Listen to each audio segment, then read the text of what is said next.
There we go. Now my camera is on. How's it going, everyone? Welcome. Thank you for tuning in. My name is Nico. I go by Cointrick and Cointrick Twitch online. And today we're going to be playing some more New World. Let me make sure I'm reading the right chat here. Turtles, what is it, man? Thank you for tuning in on YouTube. How's it going?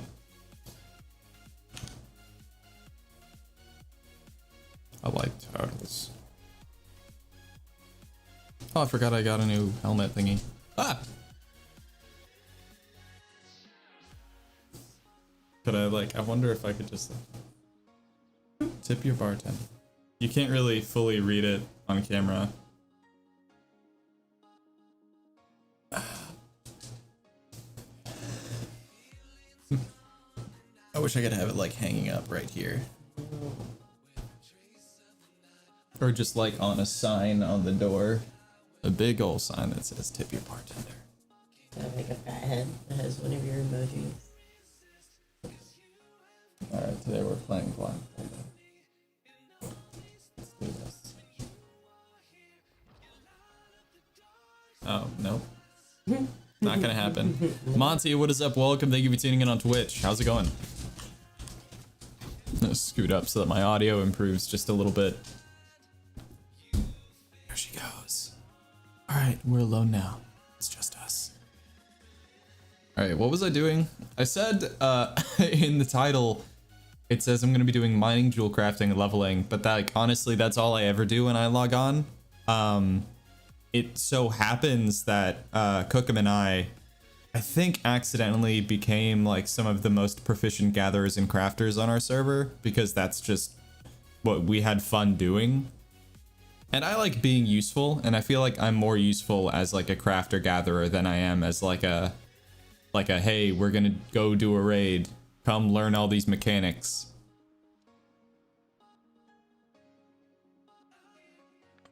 All right, let's try and go up here because that's where I was farming at before. Also, the nice thing about doing more farming type stuff is it makes it easier for me to read chat and just talk to you guys. I put it on the thing. Oh, there it is. And we're off. Not bad, but I have a bit of a cold. Yeah, we've had some stuff going around. Sorry to hear that. We've had some stuff going around here in Charlotte. Rosalie, Hannah, and I all got back to back, week by week. We had a stomach flu one week, and then immediately the next week we all had a cold.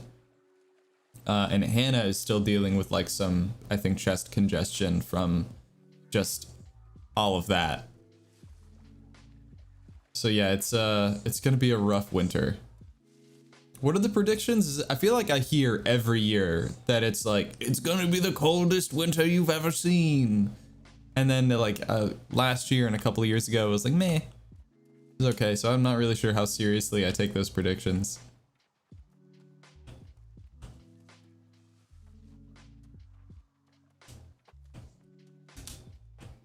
Do I need to kill boar? I pick up so many quests that I just forget which ones I have active objectives for. I don't need to kill the boar, but I'm going to anyway.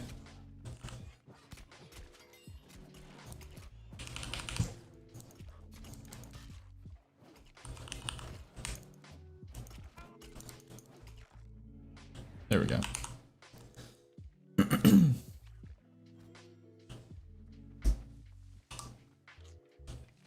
Put some food in my character's belly. Watermark farming. I don't know what that is. Level 43 healer looking for group for Starstone. I've heard Starstone and Depths. I don't actually know what Depths is, but I mean, I know it's some sort of instance or excavation, but I've never done them, and I'm level 40. The last excavation I did was supposed to be for level 20 to 25.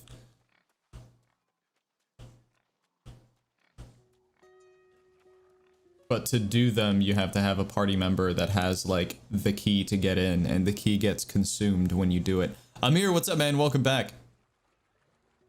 That's horrible. People say that, but winters always be mediocre. Yeah, I haven't the most intense winter that I can remember was I think 2000.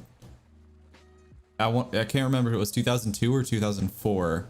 But we literally got snowed in for a week. And granted, it's North Carolina, so being snowed in means there was like more than 2 inches of snow, more than 1 inch of snow that stuck on the ground. But this time, like, for the first half of the week, we had like 4 to 6 inches of snow here, and some places had like 8 to 12 inches of snow, if I recall correctly. We haven't had a winter like that bad in a long time. And for us, luckily, it wasn't that bad. Our house didn't happen to lose any power. There was one winter that was like a little bit worse, but not, it was just like really terrible confluence of circumstances. So this was when I was still in college and I was going to UNC Wilmington, which is 4 hours away from Charlotte. It's on the coast here in North Carolina. So it's a beach town. So winter rolls around. I think this was 2013, I think. It was either 13 or 14. Winter rolls around. We actually got snow, and no one was expecting this. So, needless to say, they weren't prepared for like icy roads and stuff like that. And this is how I learned that the city of Wilmington doesn't have a single salt truck, but what they do have is a tank. An actual no shit Abrams tank. The city of Wilmington owns exactly one. God, I hope it's just one. I think they own only one. And it's for their police department. I don't know why. I don't know who at a higher level was like, oh, snow? No, that's never gonna happen. But a tank, we might need one of those.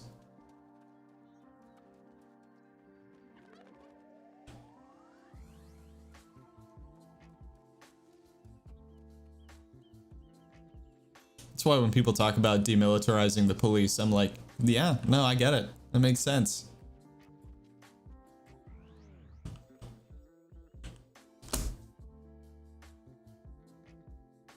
Did I? Oh, for a second I thought I used up all of my proficiency boosters.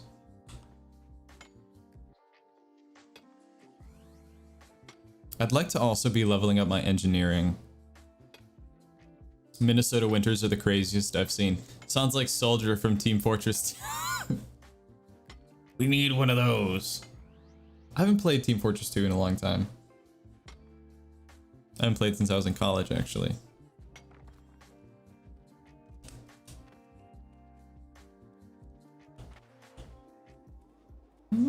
For some reason, I thought there were normally 2 of those. Aha! Jacques! There it is.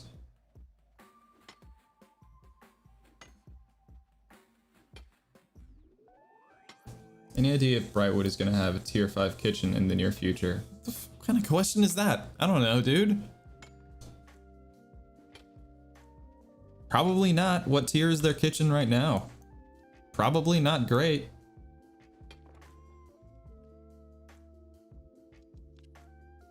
And that's Monarch's Bluff. Brightwood is... Here it is. They have a tier 4 kitchen right now. And a tier 5 arcane repository for some reason. I don't know why.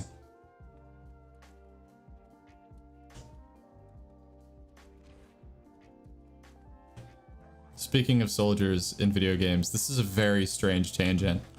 But because my company deals very closely with like Overwatch League teams, I don't directly, they do.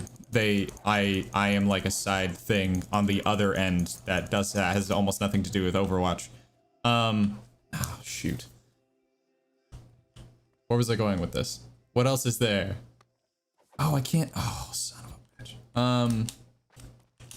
I thought it was funny because like one of the things that we always talk about when I'm actually hanging out with the other people in my company, not the company in game, like an actual physical real world company, is that like Overwatch 2, it like makes a lot of planning and stuff kind of difficult because there's no news on it. There hasn't been in a long time other than that we know that it's coming. So how it's going to affect Overwatch League is like anyone's guess. So I thought it was hilarious when I saw an article saying that Blizzard was hiring developers for a Fallout RPG style game, which is like, great, that sounds really cool. Except that I would really like for them to finish Overwatch 2 first before like picking up an entirely different game in a separate genre.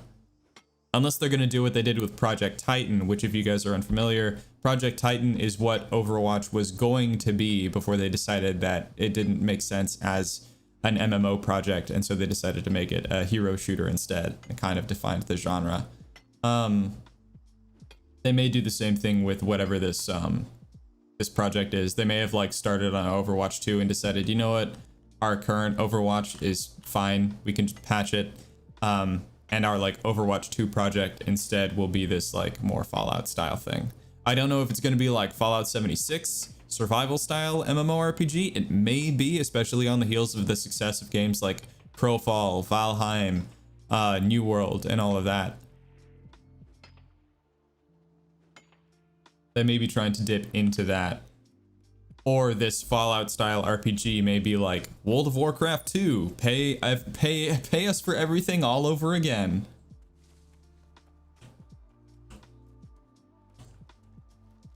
I will say it's like one of the things that I do miss about World of Warcraft when I play New World is I don't feel like my character choices matter, and I do sort of miss that. I miss having to think about like, well, what kind of like race class combinations can I use to like optimize or like have the most fun or be able to do this like one really interesting thing. You don't really have to think about that when you play New World. It's mostly about like what weapons, and you can swap those in and out willy-nilly whenever. Opportunity cost is relatively low unless you're thinking about the time it takes to level that stuff up.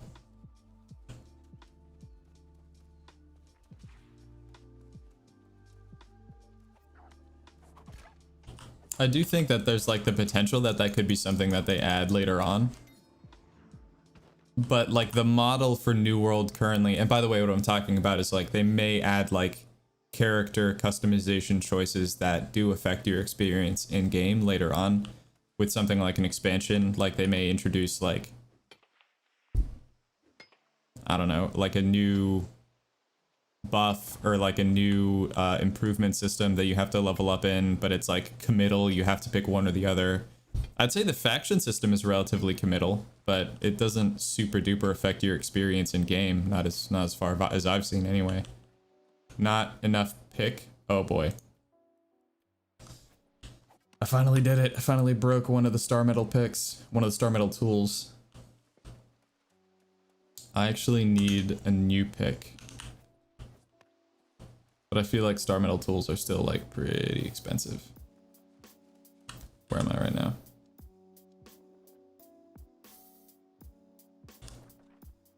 Actually, there should be platinum in this cave right here. I don't know why. I'm supposed to have the ability to track platinum, but it doesn't. Oh, hello there.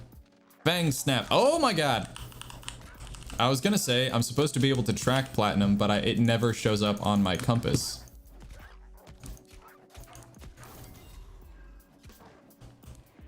All right, what are we doing?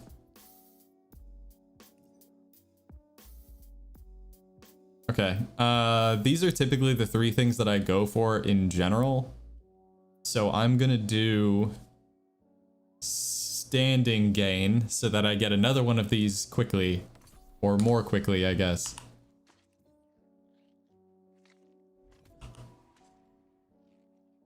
Oh, thick hide. All right, wish me luck. Oh, son of a... Really?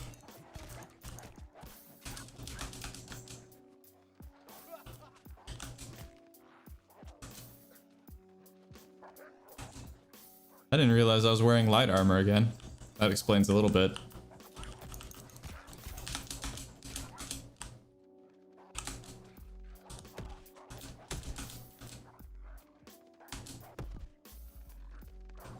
Oh no, oh no, that was a mistake. All right, in my defense, I didn't know. In my defense, I didn't know that that thing would spawn two other things that I would have to kill. Haven't touched World of Warcraft, but I have been on Final Fantasy 14.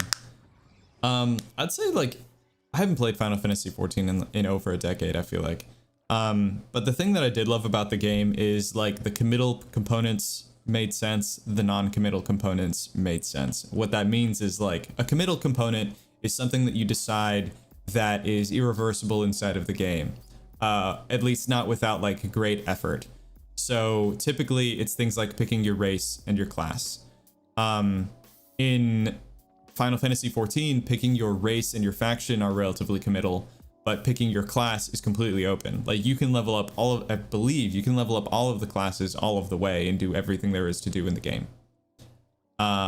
Is that a feasible, functional way to play the game? No, but the fact that it's possible to do that, I like that there isn't this opportunity cost tied to, like, man, if I spend, if I decide now that I really want to level up as like a fighter type character, and then I get bored of that, am I gonna have to make a whole new character if I decide to be a spellcaster? And you don't actually really have to think about that. You will have to level up the class individually, but you'll be on the same character, so you'll have all of your stats, all of your buffs, all of your gear.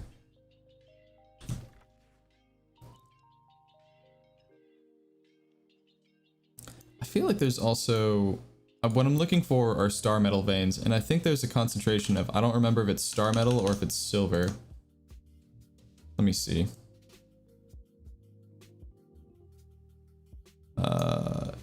Star metal, yeah. So map. It looks like it goes from, yeah, here, and basically just travels down this ridge, kind of on both sides, so that'll be a little bit complicated. All right, cool. I'm trying to think of like a new mining route where I can get higher quality minerals and hopefully get more experience. There we go. And we're back in game. What is this? Your mom, Pog, what is up? Welcome. Thank you for the follow. I appreciate it. If you're watching on Twitch and you want to be in chat, the chat is going to be available on YouTube. There's a link that drops, I think, every 15 minutes, but I can repost it for you if you want, if that'll make it easier.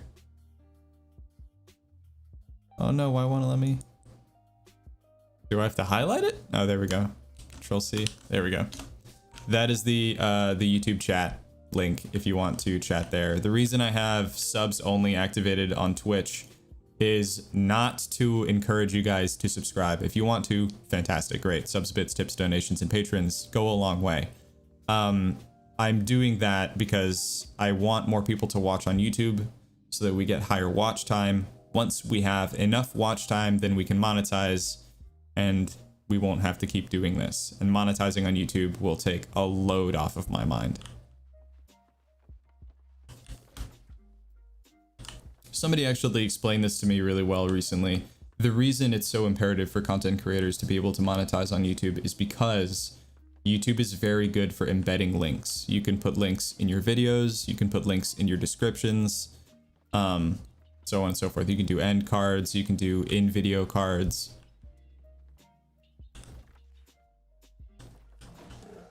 Whereas like it's a little bit harder to embed things on like TikTok, because you can't embed links on your videos, not really, not add links, and it takes more clicks to get to something that maybe your partner or your sponsor is trying to get you to push.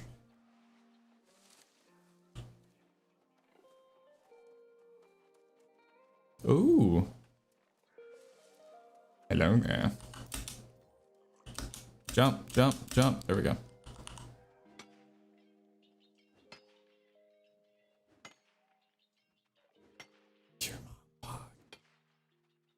I just realized I feel like I need to button up my shirt a little bit more.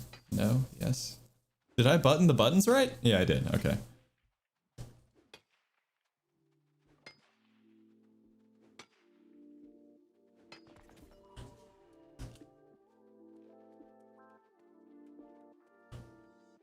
$549 experience. That's pretty dope. All right, so I think the first few veins are along this side, and then I have to travel up here, and then they're here. So I have to make this really weird, like, S shape around this bridge. Wish me luck, because sometimes detecting these veins is really, really hit or miss. if I jump down, am I going to be able to traverse back up? Traversing, by the way, in New World, traversing is like the ledge detection system that you have that allows you to climb up certain things. Boop, boop, boop, boop, boop, boop. Beep, boop, boop, boop. Show 30. Megan's here. Cheers. Cheers. Cheers.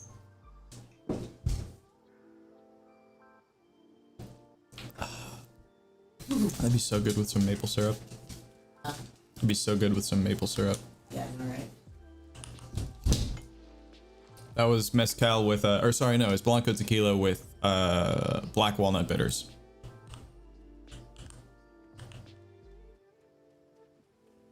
Somebody asked me on TikTok. Whoa! Wah. Somebody asked me on TikTok today, actually, something about, I don't remember exactly how they phrased this question, but they started out by saying, hey, I think it was their granddad really likes bourbon, but he only drinks old fashions, and I'm trying to get him to branch out. What do you recommend? And unfortunately, the only thing I could think is that, like,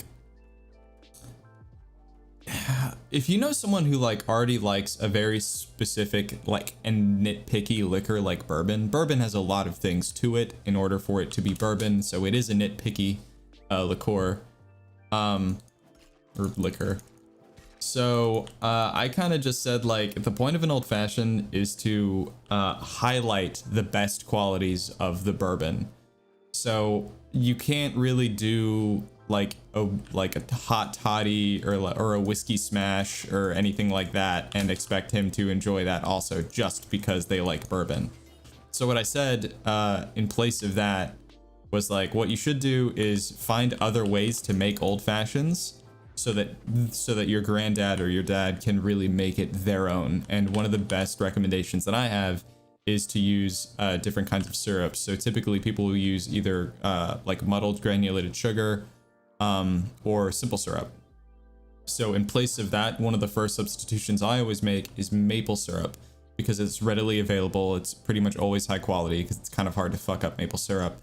The second thing is making a turbinado syrup. If you want to go like a step further, turbinado syrup, in my opinion, has like the ideal sweetness and turbidity for like all cocktails. Jake Brand, is it Brandl? Is that an L? Welcome. Thank you for tuning in on YouTube. Where do you get your walnut bitters? I just order them. The ones that we use are Fees Brothers, which is cool because they make glycerin-based bitters instead of alcohol-based bitters, so they're also non-alcoholic.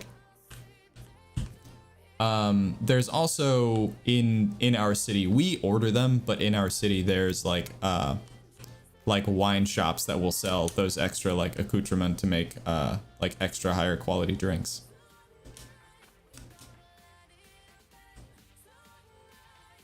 We have a really good one here, but I can't remember the name of it. They have like a huge selection of, I think like maybe 80 different kinds of bitters from different companies.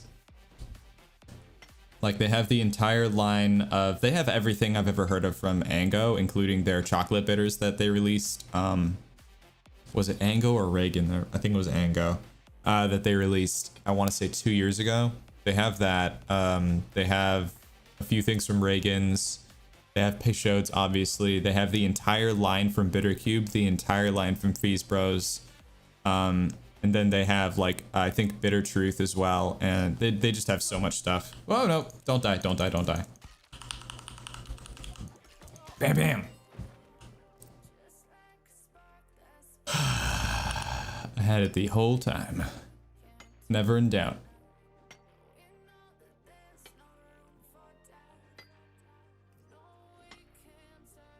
But yeah, the black, when I was bartending full time, the black walnut bitters were like one of our secret weapons that we would use when someone like wanted a riff on something. One of the simplest things to do was just to like swap out the bitters or to add a little bit of walnut on top just to give it some like earthiness. It works really well in sherry cocktails too.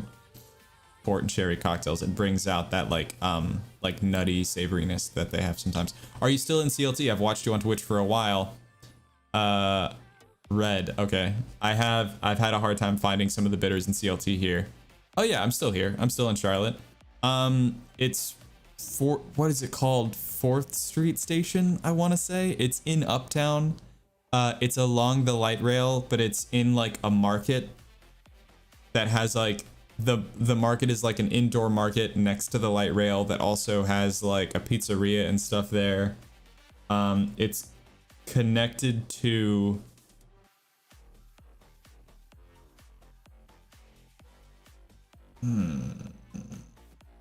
why do I want to say like Imaginon or it's not connected to Discovery Place because that like doesn't make sense. But yeah, you can find it. I don't remember the name of the wine shop, but the shop is inside of that indoor market. 7th Street Market? I need to head south. Am I? Yeah, okay, this is the side that I need to be on, I think.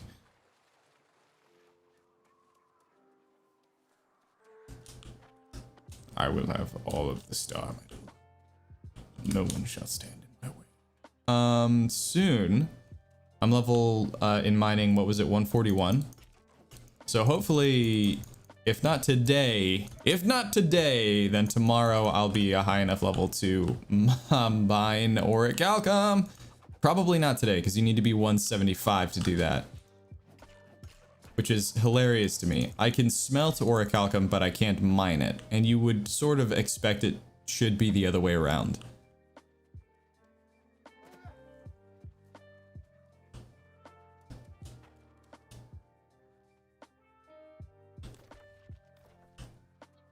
Go a little bit further this way. That's saltpeter. I still don't know what that's for. Maybe for gunpowder? That would make sense. Let's take a look at this resource map that I have again. Just in case. So it looks like there might be a few more here. There may be like a couple here. I think I mined these already. So I'm going to go here and then directly south. Yeah. Hey, check that out.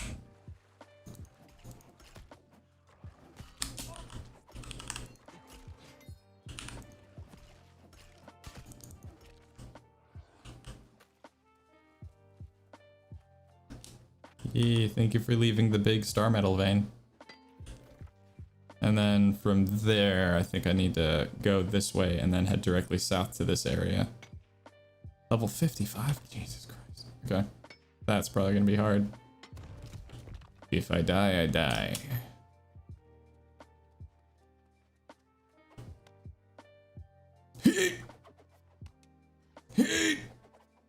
Got him.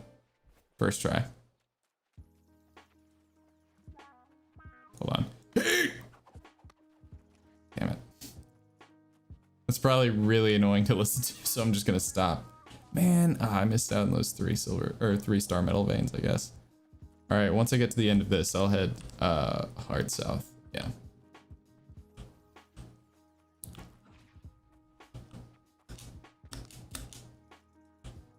How many more of those? I shouldn't need to kill that many more of those sheep. Ha! I'm gonna skin this one while I check here. It's in my town projects thing here somewhere. So it's hunt 8 sheep and hunt 12 sheep. They're both from Cutlass Keys. So maybe that's what I should look at is what sort of gathering nodes there are there. Then again, I don't super duper know if I have enough Azoth to make it there from here. Well, actually I can recall back to Windsward.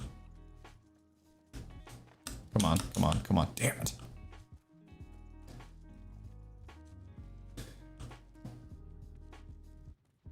I may need to make like some runs for iron just so that I can make the steel that I need to refine the star metal.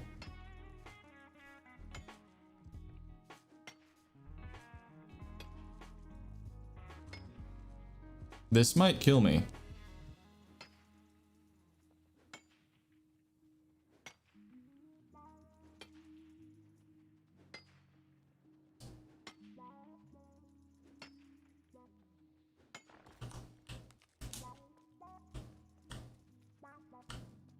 Oh, I got a sliver of cobalt. What does that one do? Prospector's Burden. Yeah, that would be super helpful. Too bad, come on.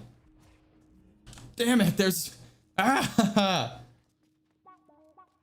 They're everywhere. And I have no healing potions, so I'm just gonna have to hope I can make it. If I die, I don't want to go back to Windsward right now because I have so many resources locked up in the shed here. Okay. So I'm gonna go back to Weaver's Fen, take all of my resources out, and then just recall back to Windsward. Me back now. Welcome back, Amir. It's a nice thing. You guys can't see this, but there's a window like in behind the screens here. So sometimes there's like squirrels that run right across. First one scared the hell out of me. I was like, who's that outside my window? This is not like a first story window. Not from the outside anyway. All right, I need to find the storage shed, storage shed, storage shed. Doo-doo-doo. Up here and then here. I don't think I can refine. I mean, I guess I can make some iron. Oh, I need to collect. I need to make coal as well. Using dangerous metals. Master metallurgist. Claim all.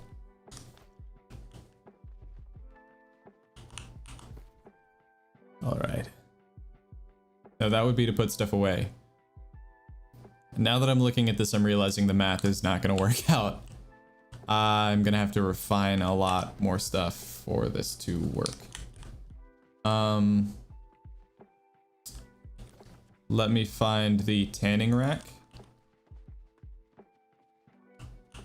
Tier 5 tannery. Oh yeah, all right. I see you.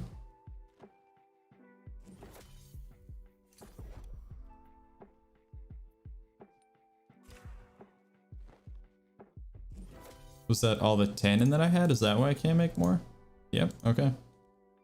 That's fine. That might have been, that alone may be enough to lighten some of this for me. If not, I need to go to one of the arcane stations and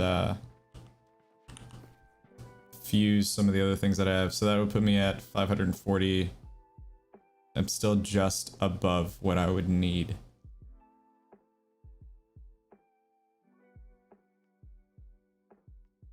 I have a bunch of gold ore. But I don't have any silver bars. You need silver bars to refine gold ore. Let me see if I can turn some of my motes into wisps, and that might help. To do that, I need to find the arcane repository. I'm surprised they have a tier 5 tannery.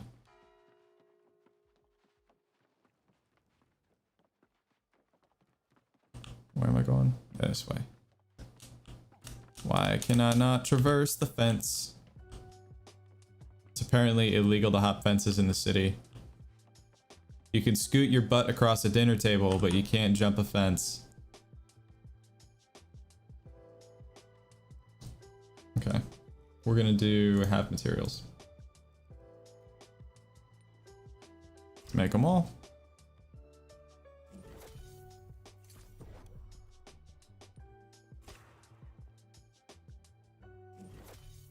I think it's kind of hilarious that refining ingredients makes it like makes them lighter somehow. Like you're combining things, and then once they're combined, they're lighter than the sum of the weight of the things that you started with.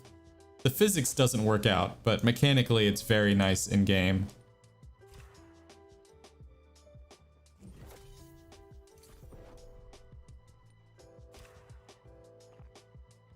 All right, and then if that didn't work, nice. If that didn't work, then I have to... Is there not another shed that's closer to here? Nope. If that didn't work, then I'll have to try to cut gems to make up the difference.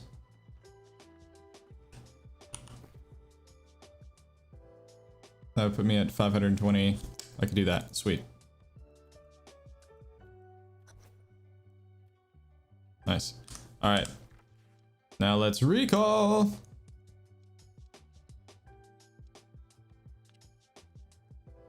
I would love to do that, but that's a long walk. I want to say that's like 2-3 kilometers, which would be like a 10-minute walk.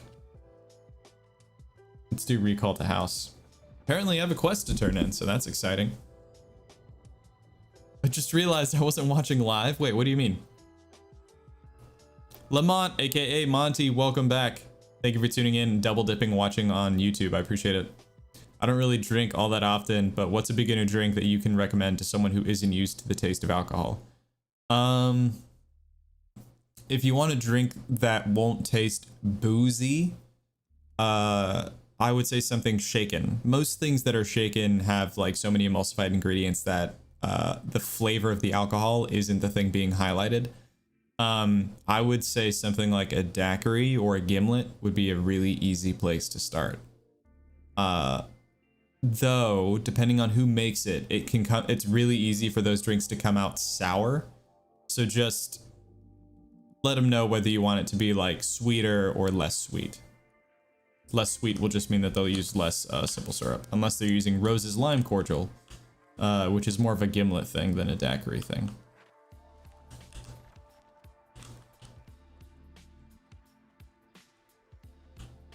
Let's go to the town board.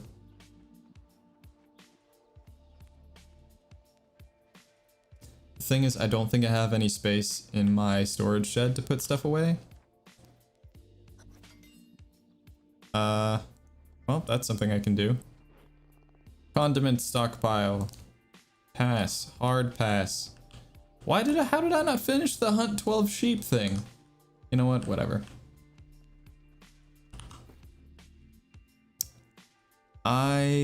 Surprisingly, I have a decent amount of room in here. I can't put any of my minerals away, but that's okay. Aha!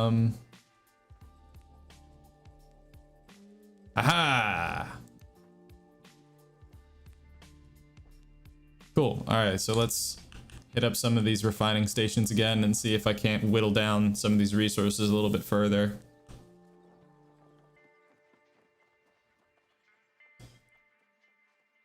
Oh, did they finally upgrade to a tier 5 smelter? Yes! Oh, that's great because that means that I can make platinum. That's the main thing. 172 gold bars. Woo, with that bonus.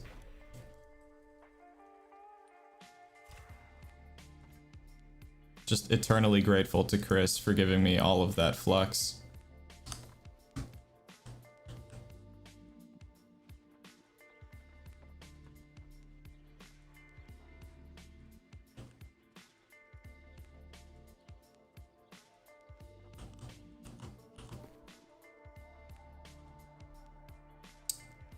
All right, that's gone a long way.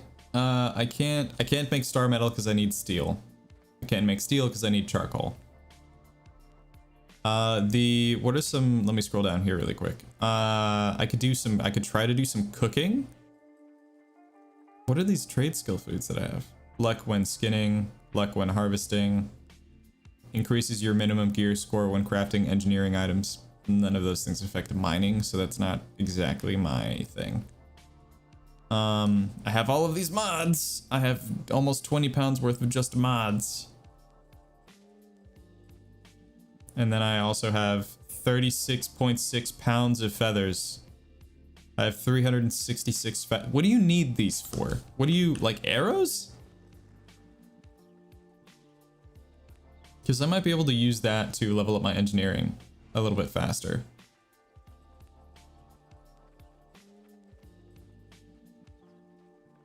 Shaker of Worlds.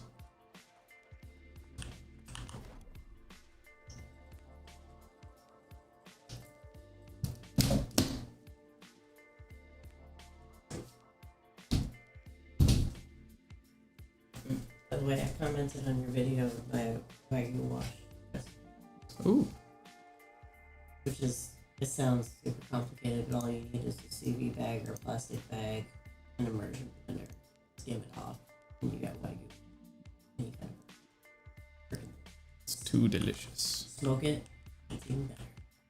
Smoked meat bourbon. Just like hemp. Mm-hmm. My YouTube was like 20 minutes behind. Oh yeah, if you're watching on YouTube, by the way, and in the bottom left of your screen, it doesn't have like a red like lettering that says live, then you're not watching it in real time. Yeah, I just did that. I had to go forward to live. You're like, I just took it with black walnut bitters. Like, really? Did you take a shot? Well, you know me, if I did take a shot like that, I wouldn't. You would have left one out there. I would have told you, but also I wouldn't have put black walnut bitters in there. If I was just taking a shot, I would have just ripped it. I think that place we got it from is like the Overstreet Mall and that big like 7th Street station. That's what it's called. Yeah, that's what I thought it was called. Someone was asking me about it. Yeah, 7th Street Station Marketplace. And there's like they have like all the bits. And if they don't have it, they can order it. Yeah, And that place is actually you can super get it cool. online too. The owner there is also really cool. Yeah, Lauren still orders her stuff and they'll send it. They'll ship it anyway. Yeah, the coolest players I've ever seen in my life. Nobody I'd never even heard of.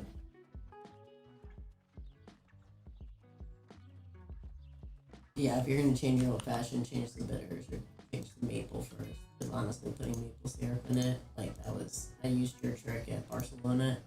People came back from my old fashions. And now it would always get mad. What do you do? I put maple in it instead of sugar. Really? That's it? Yeah. Literally it. Yeah, I'll tell you, but you're gonna be disappointed. Yeah. It's not as complicated as you think. Yeah, I said that one ingredient. How much weight can I carry? It just brings out all the flavor in the bourbon. Like it brings out all those aromatic. It makes It gives it a little bit more stuff to bring out those extra flavors, like more than the bitters can do without being too much. yeah. It worked. The black walnut bitters were my favorite part of the stock. Probably my favorite. Actually, it's good with rum shot. I feel like if I was gonna do walnut bitters in private stock, I wouldn't do maple syrup. Private stock already has a lot of stuff going on. No maple syrup. Private stock. Yeah, actually. Yeah. Private stock. Stirred just to get a little bit of water in there, open it up, because it can be really dense and sugary. Mm-hmm.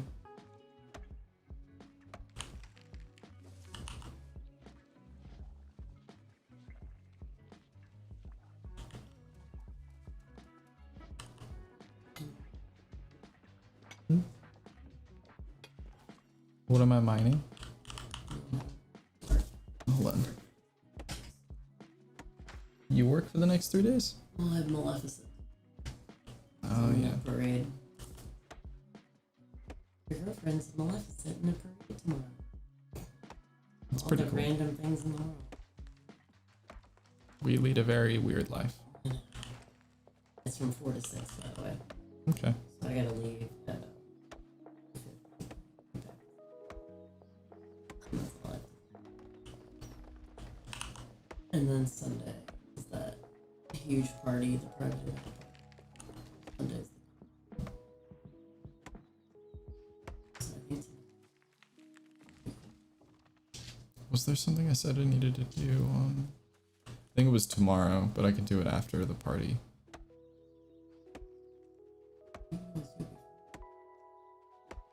I'm gonna be in a hurry if I try and do it before.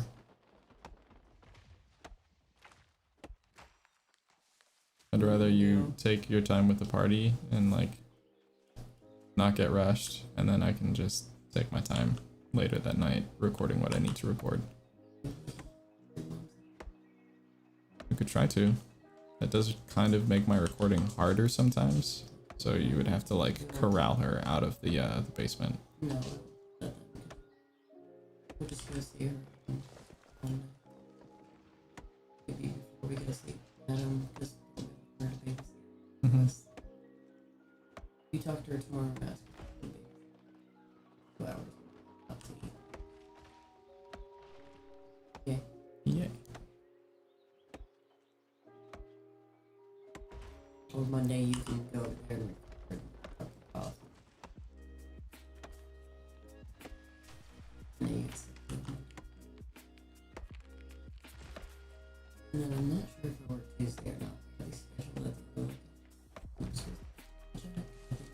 last weekend. I also have a meeting on Monday, 1. Okay. You said we can do your meeting, then we can go and work for a little bit, go to your house. You want to watch what we can. Oh, well, I'm not recording on Monday. I wouldn't have any time to record.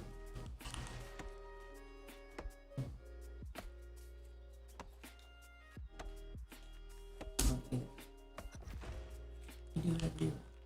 I would have to probably, if I was gonna live stream, I would need to live stream in the morning, take my meeting at 1, go to my mom's house, and then from there we would go and meet Adam, drive back, and then drive back here.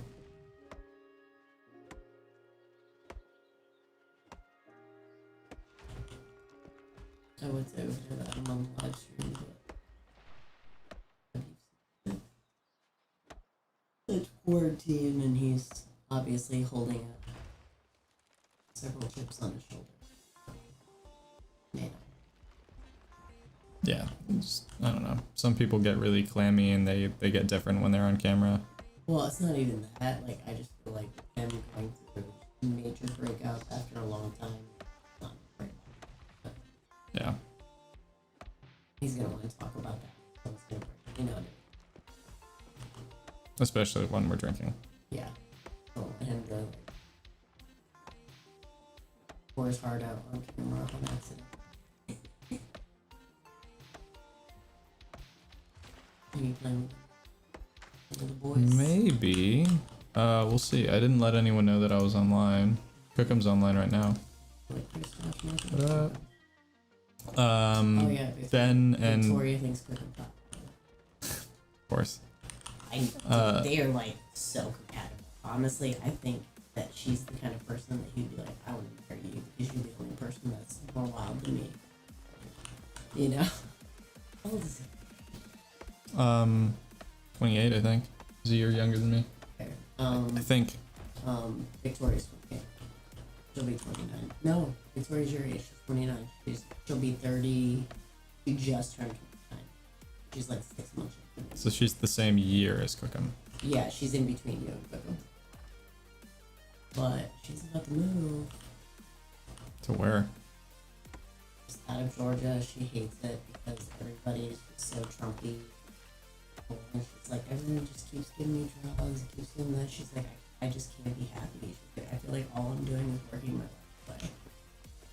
I was like, I'll move to DC. That's a mood. She might move to DC or Maryland.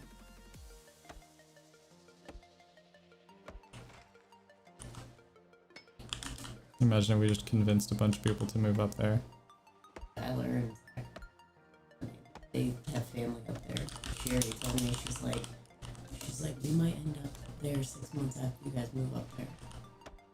Like, really? She's like, don't tell me. Like, we've been thinking about putting back family. Because her family lives all in, like, Fairfax. You know? Something like this. It's the one thing I'm actually worried about is being like far away from my family for the first time since even further than when I was in college, because even in college I was 4 hours away. Yeah, I know. It's the opposite of me. I'm used to being dropped anywhere in the world because we've moved so much. Like, oh, figure it out. You don't have any friends or family here? Figure it out. Okay. And that's why I make friends. Literally my whole entire life, like the first half, every 1 to 3 years, like, oh, we're gonna move again. Completely different people. Oh, your soccer season. I guess Josh and Jessica will be really close by. Not really close by, like not down the street, but like less than 4 hours away. They'll be within an hour and a half of us. 2 hours at the very most if we move on the side of DC. But they're about an hour and a half from DC. Where their house is being built. Their house is being built closer to DC where they were going to get a permit. It was like 20 minutes farther than there.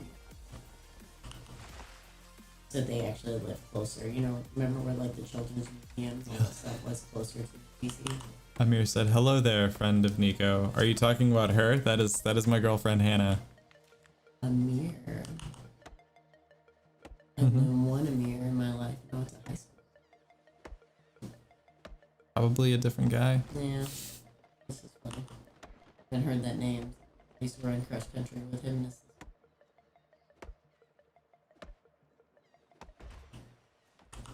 I like that they have like the sawdust go like out of the tree when it splits. I agree. I was gonna say that. And then they just procedurally just dissolve. Like it's like stuff like this. Yeah. Hello. Nico's roommate.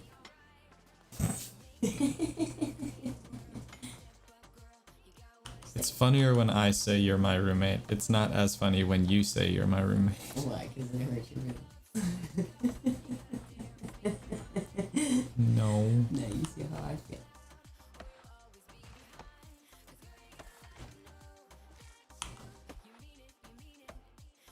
I commented. And I shared your video. Oh boy. It doesn't say his name. It doesn't say anything. Yeah, but I just get the feeling he would take it personally.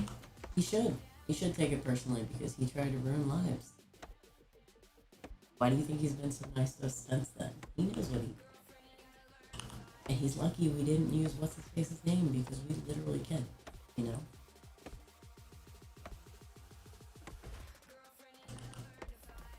I also don't want many like other things that I could say about that. I also don't want like the drama to be part of my brand. Like I don't want to be known as the bartender that just like is constantly like spilling the tea and like talking about everyone's like dirty laundry and secrets and stuff like that. I do think it was a story worth telling, but I don't want it to be a big deal. It would be a big deal because that's the first story you've ever told. You're not about the drama, you're the opposite. It's just enough off-brand that it's interesting, you know.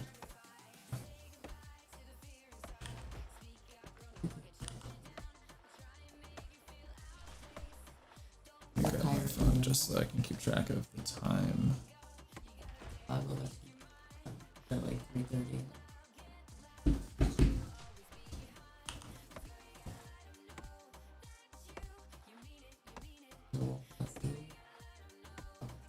It's a really low level and I'm a really high level, so one of the mechanics they have in the game doesn't really help with immersion, but like if you're a high enough level, lower level creatures will kind of just like ignore you.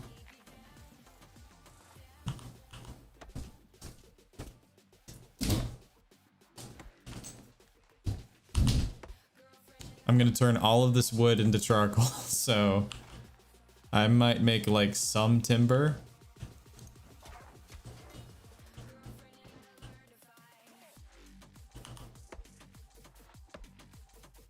I'm enjoying like leveling up my logging slowly but surely. 75. What do I get when I level up? Nothing. I can do weird wood at 100. And then iron wood at 175.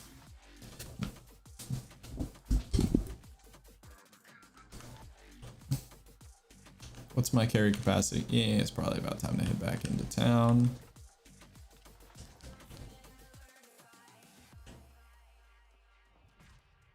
Oh, this way. I was looking for like the quest turn in thing.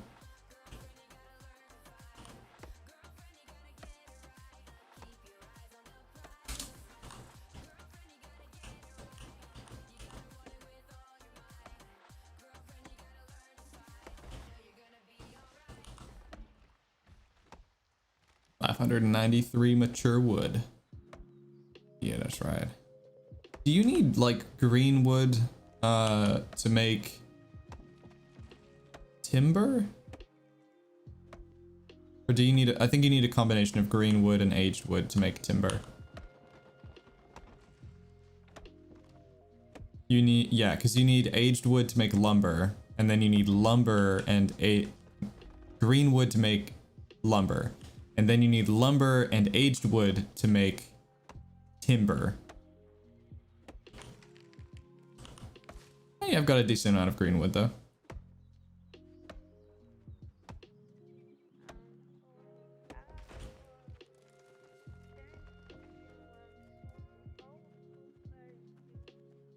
Do y'all know how to, what is this? Do y'all know how to make ostrich cum ingots? Someone like orichalcum ingot. Close enough.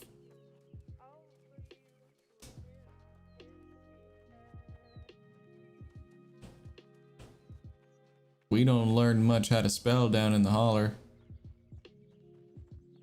Iron, steel, star metal, orichalcum needs flux and charcoal and enough levels and a high enough tier station. Yeah, I don't really super duper agree with a system where like you need all of the prior resources to make the next resource. So like in order to make steel, you need iron. That makes sense to me. In order to make star metal, you need steel. Okay, I mean like star metal's completely fake. So yeah, sure, I could see that. And then in order to make orichalcum, you need star metal. So it's like, this is insane. Oh, hold on, I have a quest that I can turn in. Let me do that before I consume all of these resources and then I can't turn this in.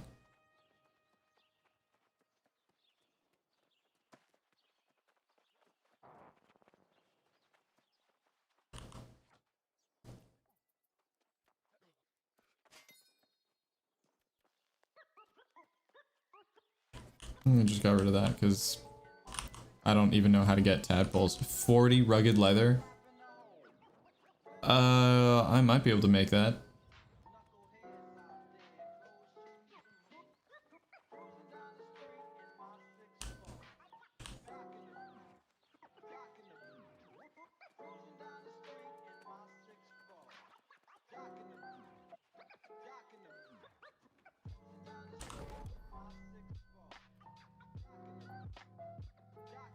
$38. I don't know how much I have in my inventory already, but we'll try this. Hey, there we go. Perfect. Apparently I can also make a layered leather, which I'm not going to do now because I want to turn this in.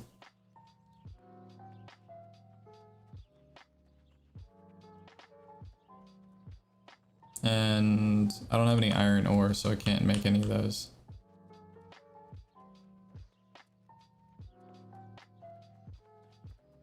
Ogre Chad?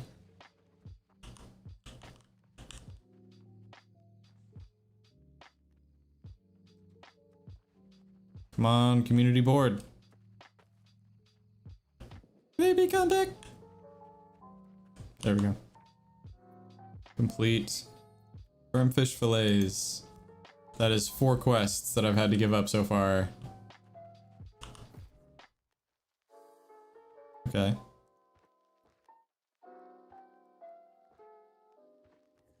Alright. Let's make a bunch of charcoal.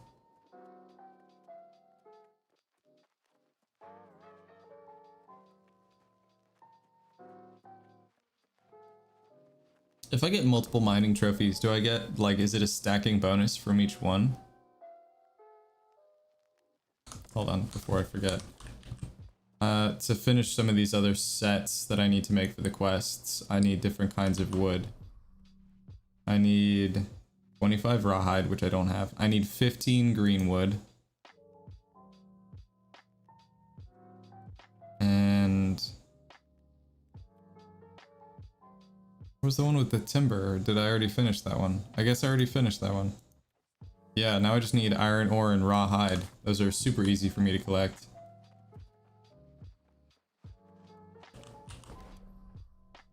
Alright. Charcoal all the way!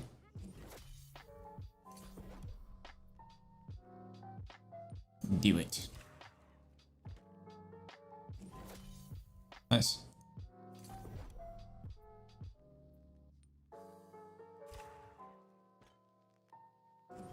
Jeez, an extra 37. That's more than like 50% extra. I like it. Is it because plus 228 smelting? Interesting. 47, that's because that consumes all of my... oh, I have 1,000... I have 1,300 star metal ore. Alright, let me see if there's any buy or sell orders, because I can't... you're... like, I don't even have a reason to use star metal for anything right now. Yeah, here it is. Sell, go to my resources, and then we'll do, they have more of that than anything else. 1 cent. I'm all right on that, chief. Gold is going for more than that, which never happens. And now I have platinum, so I don't super need gold for a whole lot. How much money would that give me? 75. What if I sold half of it? 33. It's not gonna make a world of difference. Charcoal. Fibers. I'm surprised. Fibers normally go for more than that. Thick hide. 5 cents. I don't want to get rid of my flux. Wow. Yeah. Again, not a whole lot. People actually buying platinum now, which is interesting. Nah, I don't really feel super motivated to like let go of anything that I'm holding on to.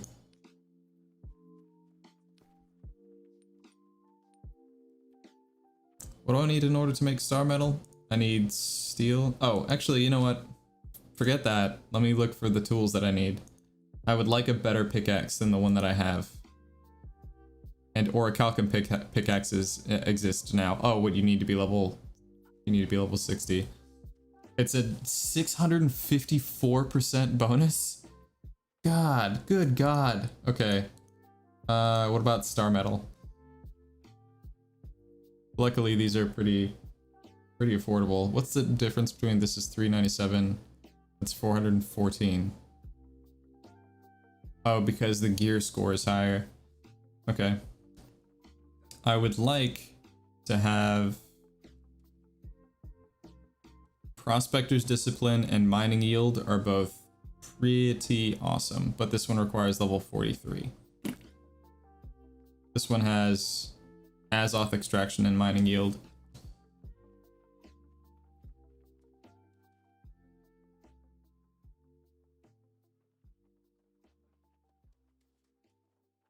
Discipline, Mining Yield, and Durability. Why am I feeling like there's something else? It's... Oh, gaining experience and having more resources. Yes, that's great. That is the best of all worlds. I would love this, please. Thank you. All right, what's the difference between this one going up by like 25%? It's not exactly 25%, doesn't work that way, but having more yield and gaining more experience is going to be a lot for me. It's going to make a huge difference. All right, so let's see what I can put back in my vault quickly. I don't think I have any other... My axe, potentially, I should want to replace, but I wouldn't know what to replace it with. I still have too much stuff to do that. Why? Oh, because I didn't have enough steel. Do I have any raw materials in here that I can refine into other stuff? A lot of thick hide. And I have a lot of fiber. It's only 37 pounds of fiber. I would need to get rid of much more than that. That's... Yeah, I'm just holding on to too much star metal ore, really. Let's put the bars away.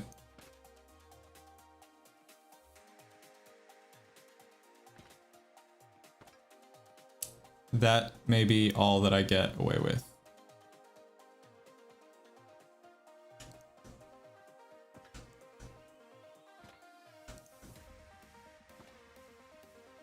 Yep. Okay. Well, I can't fast travel to Cutlass Keys. Well then, you know what? Let me see if I have... I know what 2 quests it wants me to turn in there, but let me see... I wish there was a filter where you could just be like, up here, like, which city? Search chests. Complete at Cutlass Keys, complete. Search chests. I'm trying to see if there's any, like, gather something. Strong regen.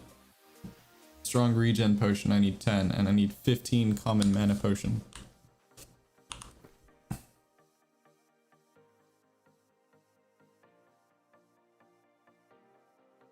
That's a common regen potion, which doesn't help me. Can I make any more potions? I should be able to cook a few things, but can I make any potions?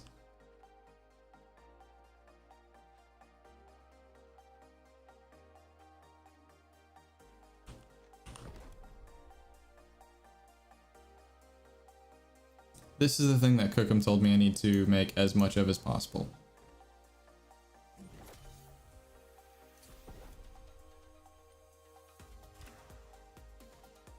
To level up my cooking. 45.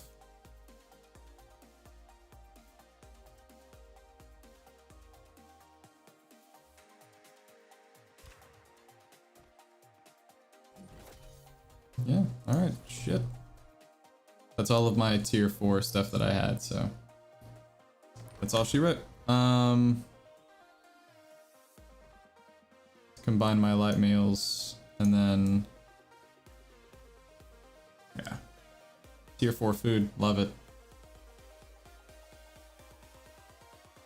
150 health. Yeah, it's 50% better. Rich vanilla dye. There's a joke there. What am I doing?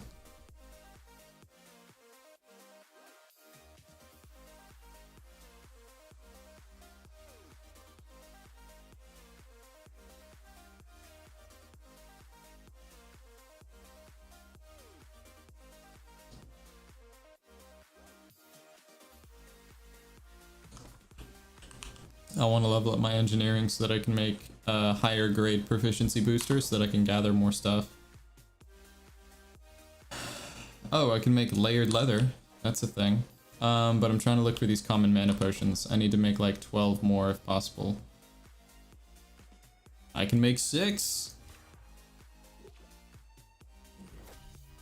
I'm surprised I can't make more than that. Strong regen potion. I can make 1 of these. Yeah, like the potion stuff, if it's not like common grade, I probably can't like do enough of them for a quest. That's wow, okay.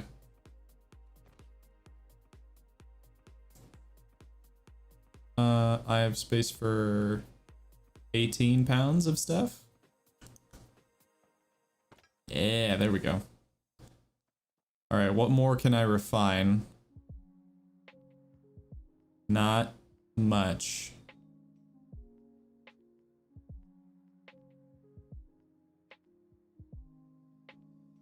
I may be able to... Nope, I checked that already. I don't have the resources to turn enough of these into wisps, I don't think.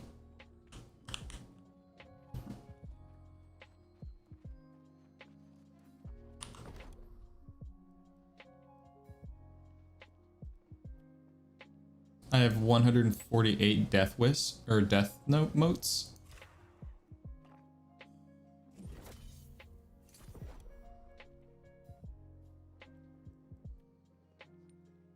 I could do that, and then I could cut gems, and then make jewels, and then... or make jewelry, and then that would eat up a lot of stuff. Maybe that's what I should just do.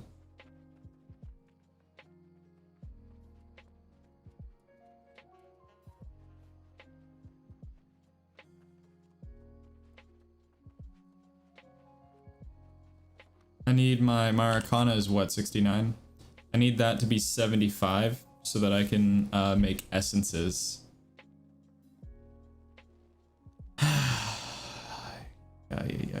Unfortunately, it seems like making these steel ice gauntlets or the steel life staff is like the best way to go about leveling that up.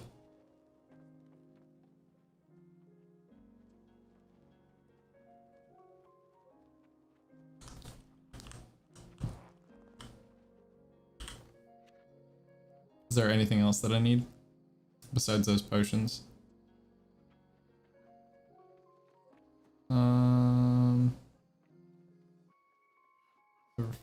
Weaver's Fen, Wind's Word, Woodlouse Bait. I need 15. I may not have that.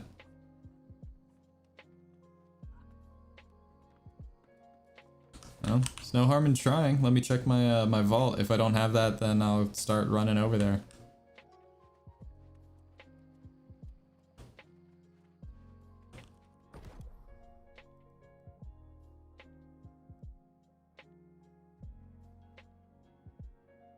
Oh, I ran to the engineering thing just out of habit.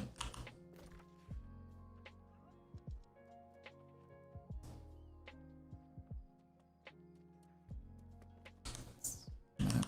There we go. Be down here. Yeah.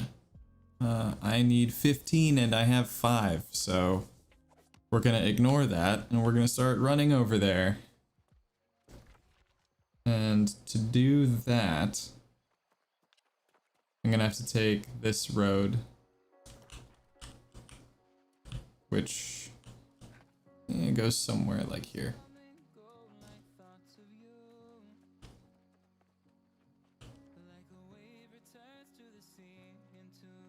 Colombian bacon?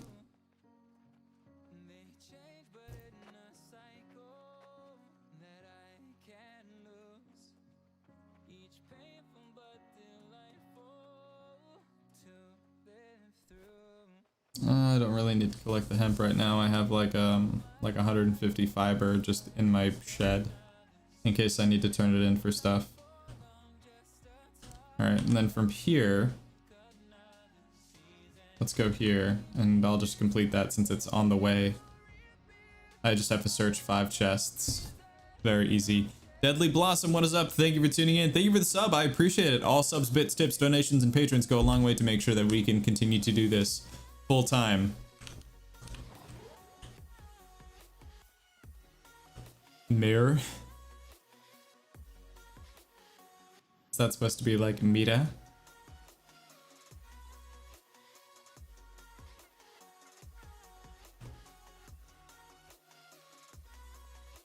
How did you find me? Normally I'll post on TikTok and tell people like, hey, I'm live, but today I just got lazy and didn't do that. Hear my girlfriend laughing at me in the background.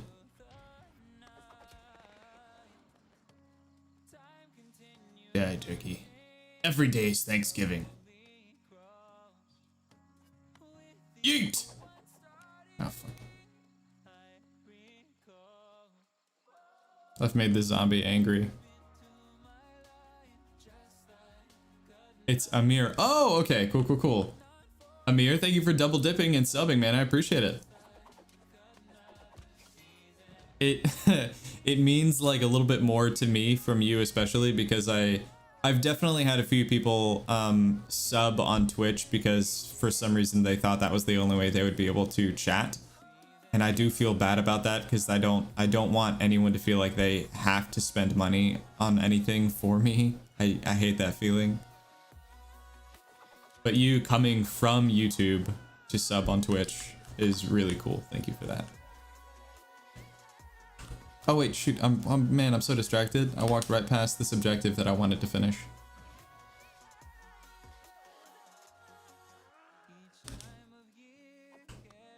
Happy Thanksgiving. There we go.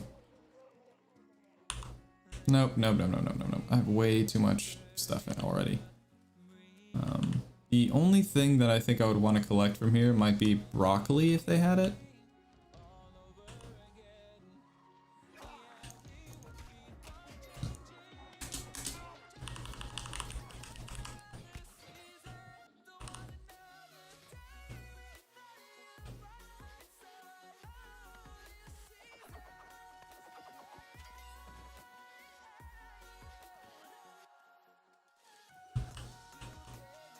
Aha! It's a random tangent, but I've been thinking about this D&D campaign setting that I've been kind of like theory crafting for a while. I'm wondering if that's the kind of stuff that you guys might be interested in like sharing with me. And unless I hear otherwise, normally we play D&D every other Sunday, but I still try to like kind of make the Sundays about D&D even when I'm streaming from my bar. Rock Lee. Confused. What do you mean, Rock Lee? So I may do that this Sunday. I may like walk through and talk about some of the stuff that I'm thinking of for like my campaign setting. I may talk about it with John Luke, especially since like he's been not really designing his own setting, but he's been like creating a sub setting or like an alternate version of the setting our characters currently play in.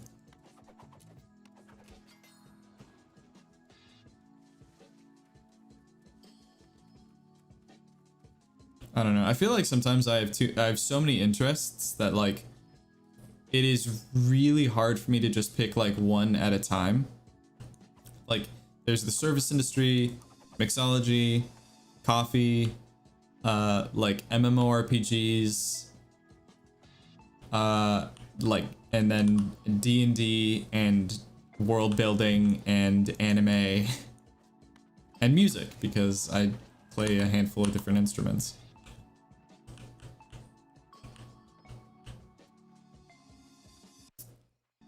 Hold on. That's a chicken coop? No. Oh, squash? Potatoes! Potatoes.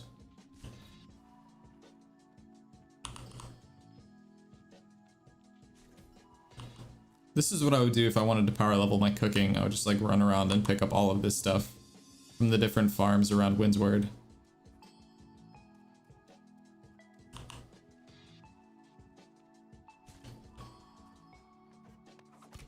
The other, like, one of the reasons I enjoy, like, DMing and, like, doing world building in D&D is because I enjoy thinking of character concepts, but they don't always make sense in the worlds that I might be playing in, like, actively.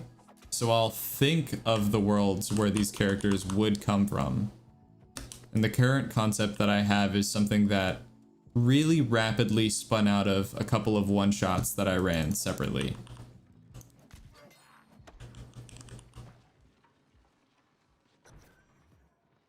And I think watching the premiere of Campaign 3 for Critical Role last night definitely, like, inspired me to put a little bit more effort into that whole thing. But the new setting... Wait a minute. Can you actually do a coin trick from Deadly Blossom? I don't think I've really ever tried to. I had a friend that tried to teach me one once. But I know how to like palm coins and stuff like that and like move them between my fingers, but no, nothing like extraordinary. The name Coin Trick comes from two things. One, coin is an anagram for my real name. It is Nico with the letters rearranged to make a different word. And then the second thing is that coin alone wasn't an acceptable username for some reason. I'm thinking about reaching back out to Twitch and like TikTok and YouTube and being like, hey, this is who I am. This is like my brand. My current username is making it harder for people to find me. So like, I would really rather just be Coin, which is an anagram for my real name.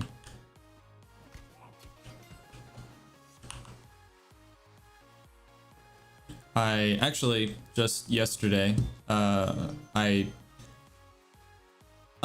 a part of like an official TikTok community now, which is cool. I'm part of Casa TikTok, which is like the Latinx TikTok community. And so we were all on a call and we got, basically we were shown how to reach out to their support staff for creators specifically. It's a complicated process. So, but I may use that to ask a few questions like, hey, what are the steps between where I'm at now and getting verified on TikTok, for one, and two,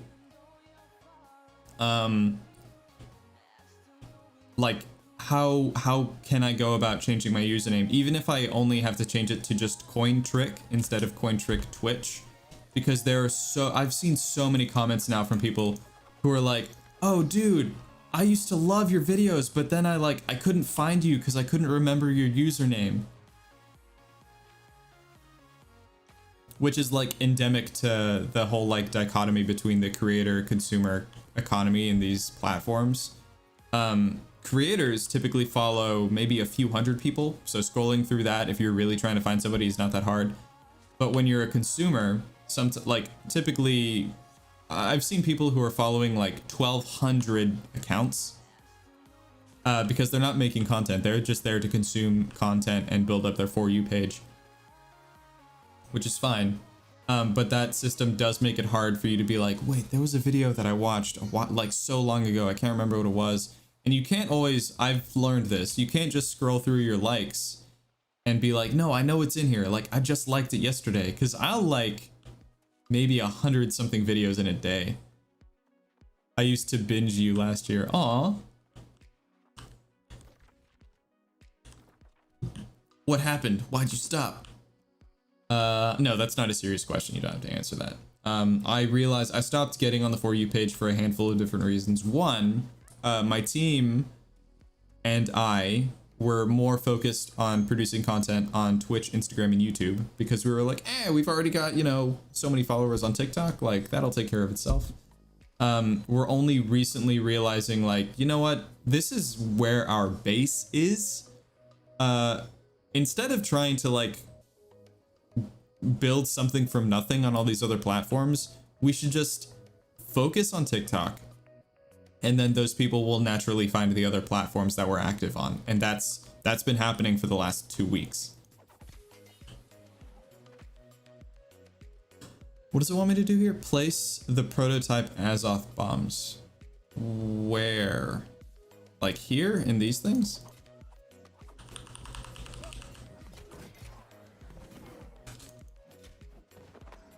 Is it like something to do with this? Oh wait, hold on. Here we go.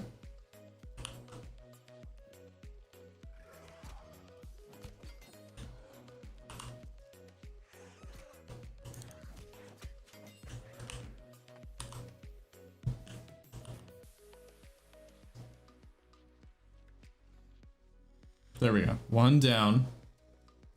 Now I need to run around this little corrupted area to find where the other 2 nodes are that I'm supposed to bomb.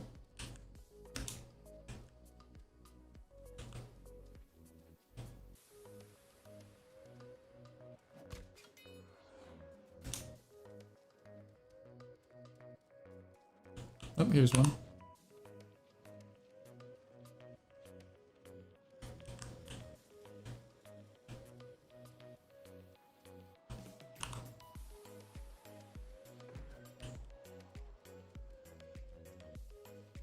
Oh, these things look sometimes like from afar when the light hits them just right, they look like giant platinum veins.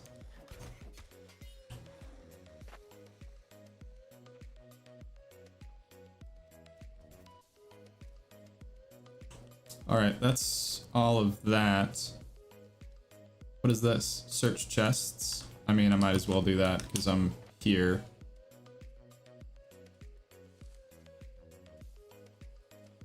I didn't realize I was level 41.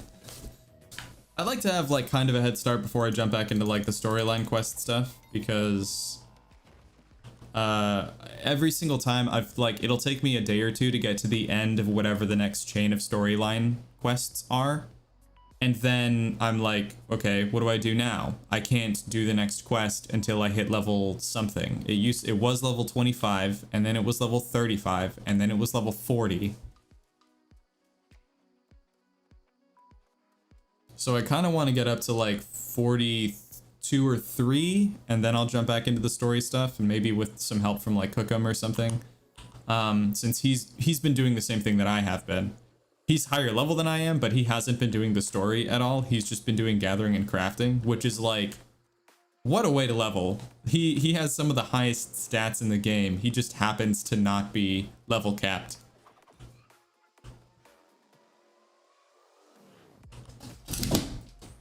I didn't do it. Can't prove it. Oh, is that baby bear? Yeah. I hear you stomping. So we woke up like 30 minutes. Hello. I love the she looks so mischievous when she has her hands up like that. She's walking around like, what is there to do? Gremlin dinosaur. What you doing? Doing blue thing.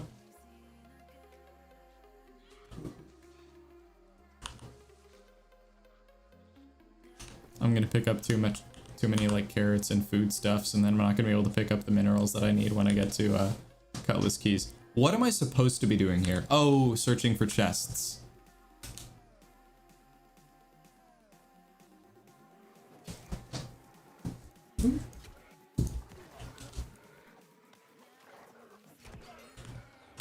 That was weird.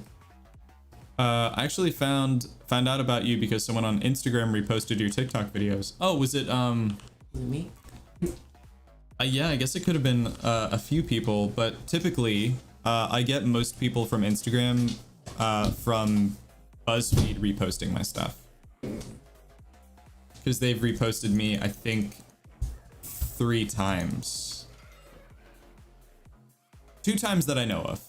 And then 1 time where randomly people were like, hey, did you know you were on BuzzFeed? And I was like, I mean, yeah, like 2 weeks ago.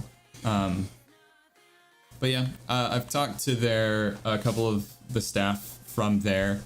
They post my stuff for free, which is great. I love them for that. But I was like, hey, thank you so much for sharing my stories. I just, like, I gotta ask, like, what is it about my stories that makes you repost them? Or is it just like a straight up, hey, we have a format for, like, we'll post a story and then 2 weeks later we'll share it as like a video, and then 2 weeks later we'll post it again on our story, like, or we'll post it on a separate subsidiary account. Like, what is your format? And the response I got was like, actually, we're going to keep reposting your stuff because it's some of the highest trending content that we have. And I was like, oh, that's sweet. That's like, what a nice, sweet compliment. Hey. Wow. To get from an account that has 40 million followers. I've been using that and the fact that Chive TV circulates my stuff on like actual syndicated television. Now, whenever I get messages from other accounts that are like, hey, I love your content, and then I'll respond, thank you, I appreciate it. And sometimes they'll be like, if you're trying to grow your channel, here are our prices, like $100 for 200,000 active followers. And I'm like, whoa, hold on. So what I've started doing, because I think most of these accounts don't actually know about my following on TikTok. They definitely don't know that I've been reposted by larger accounts. So, for free. So the last one that did this, they actually commented on one of my posts and they were like, hey, DM our other account at something. And I was like, okay, so I messaged them and all I said was, hey, I was told to send you these photos. If like, I would be honored if you decided to share them. And I have no idea why my girlfriend locked my daughter in here with me. But I said, I'd be honored if you decided to share them. Just please remember to tag me if you do. And they were like, hey, this is a paid promotion. And I, half jokingly, was like, oh, how much are you gonna pay me? And they were like, no. You would be paying us, but the followers would be real accounts that would actually engage with your content. And I was like, don't you only have 217,000 followers? Which may be the actual number if you guys want to find these people. Because I'm not going to bury the lead. And they were like, actually, we have millions of followers across all of our separate accounts. And I was like, oh, okay, good. Because I've already been reposted by BuzzFeed and Chive TV. So I have a network of just over 40 million followers. Like, is that the size of your network? And they were like, no, but we can still offer you these active followers. And I was like, you know what? All of my growth has been organic and free. So like, if you want to share my stuff, go for it. If you want me to pay you, fuck off. I'm not paying for bots. Yeah, those are like, no. It would just tarnish my brand. Pay for 100,000 bots. Like, no. And then I would always be asking myself, like, how many of these people are real? Cheers. How many of these people are real?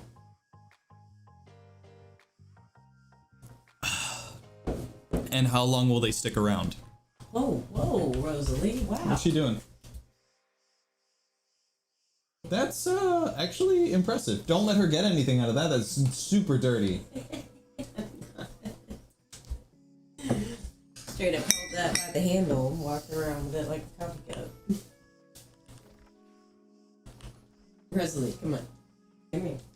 Alright, go. Go there. Come on. Felix, back up. Felix, move. Make way for No, Rosalie. I've already gone in there. I need 5 chests? Did I go to the windmill already?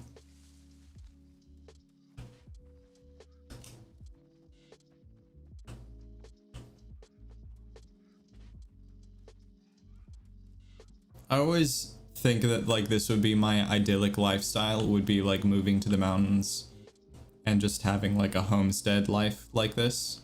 But then I'm like, would I have strong internet though? That's the main thing. I know I can do the work because both sides of my family were farmers. Literally, all of my grandparents, biological grandparents, owned and operated farms. My mom will never admit to that, so don't ask her. She'll pretend like she grew up in a palace. But yeah, so they were all farmers. I grew up with calluses for. I didn't know what it was like to not have calluses until I went to college, and then my hands were soft, and I was like, what is wrong with me?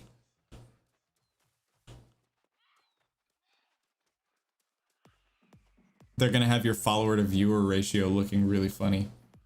Well, I mean, yeah, I didn't think about that. The reason I don't want to do stuff like that is because like right now, I know that I mean, I'm sure there are some bots in like, I have to think that some of my followers are probably bots, right? Because not everyone shows up, not everyone is active. And it's just the reality of like how social media works. Some of them are probably bots. I haven't paid for any of that stuff. And I tell people, because I've had sometimes here when I'm live streaming on Twitch, I'll have notifications that are like, hey, boss 1 followed you, boss 2 followed you, boss 3 followed you, and I'll have to be like, hey, I appreciate your support because like followers are great, but whoever you are, if you're bot following, please stop, because it just looks bad. Too broke to afford sub right now, but how are you? How are you doing, shithead Tony? I am doing well. Let me give you the link to the YouTube so that you can it looks like you're subbed already, but yeah, there's a bot that posts in chat every 15 minutes to let you guys know that you don't need to be subbed for me to see your comments. But I am trying to encourage more people to watch on YouTube so that we can hit the watch time that we need to monetize. That's literally the only reason. I hate having to do it, but that's what my advertisers want from me, and if I make them happy, it'll make it that much easier for me to keep doing this full time.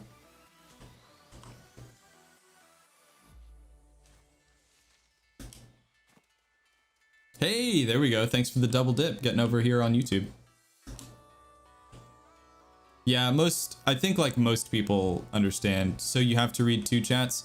No, I use a service that interlaces my chats together, and there's also Facebook chat, but typically that's just like my family members show up on there, I think. I haven't actually checked my Facebook live stream to see what it looks like.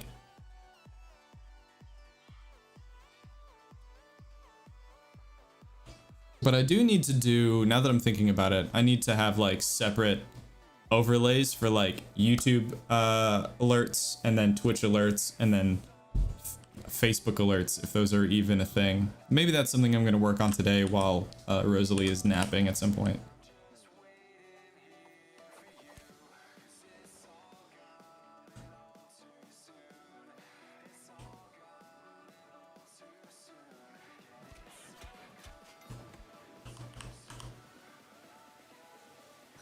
Hey, there we go. I must kill the rabbit. Okay. And then that's everything that I had up there. now I just gotta go to Cutlass Keys. I have two chats. I'm reading chat and talking at the same time. I have 2 quests to turn in, and then I'm gonna look at my resource tracker and see if there isn't like a good route for me to run to collect star metal and potentially platinum. Outlawed Renegades.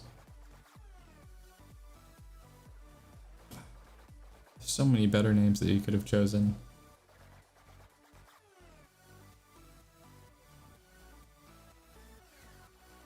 I think as like a world builder and storyteller, I'm too easily disappointed by like just like bad naming conventions like that.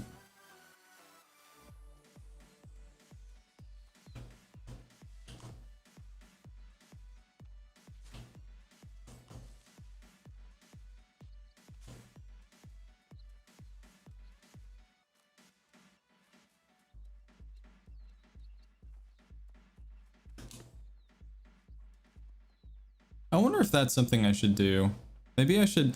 The bot that I have right now that comments every 15 minutes that just tells you guys, like, hey, he's live on YouTube if you want to be in chat. Maybe I should have that same bot commenting, like, hey, if you want to watch him on YouTube, like, here's the YouTube link, and also you can watch him on Facebook, and that might also help with our Facebook likes. Because I haven't really worked on the Facebook at all, but if you're on Facebook more than you are on Instagram, you'll see all of my Instagram stuff. It's always just cross-posted. So you'll see like photos of drinks that I'm working on. You'll see my reels, which are just my TikToks re-uploaded. And photos of just like random everyday stuff that I do here also. Yes, I see it.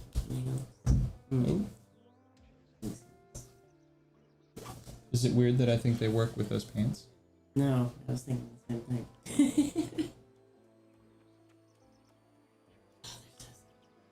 I haven't worn heels in like a year. I haven't worn heels in a while. Bottom really horrible. Tip me $20 if you want to see me lick her feet. I'm kidding. Don't do that. I'm not going to do that. I'd lick her shoe, but I'm not going to lick her feet on stream. Just not on not stream. Also, I'll warn you guys, it's not going to be fulfilling. It would just be me going, That's it. Or trying to stick my whole foot in your mouth. We don't talk about that.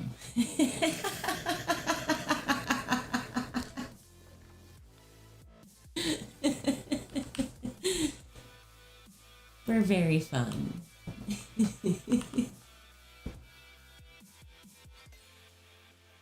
Before anyone asks, that's all the wabbits. It wasn't sexual. I don't know if that makes it better or worse.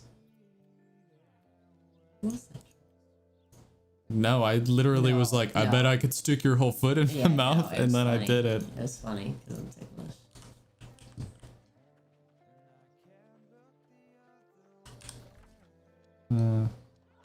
Our gremlin dinosaur. It's her battle cry. Me. Rosalie, my daughter, by the way, and if you watch this in the future, I apologize. Our daughter. She has this really weird habit that we don't do, so I don't know where she got this from, where she like, I don't want to call it ugly crying, but she'll like underbite when she's upset. So she has a regular structure to her face. She doesn't have a natural underbite. And if you don't know what that means, it means your bottom teeth stick out from your upper teeth. So it's like that. So sometimes when she's whining, she will do that instead of like, I think most kids would like push out their bottom lip. Rosalie goes one step further and sticks out her bottom teeth. She'll go, Me.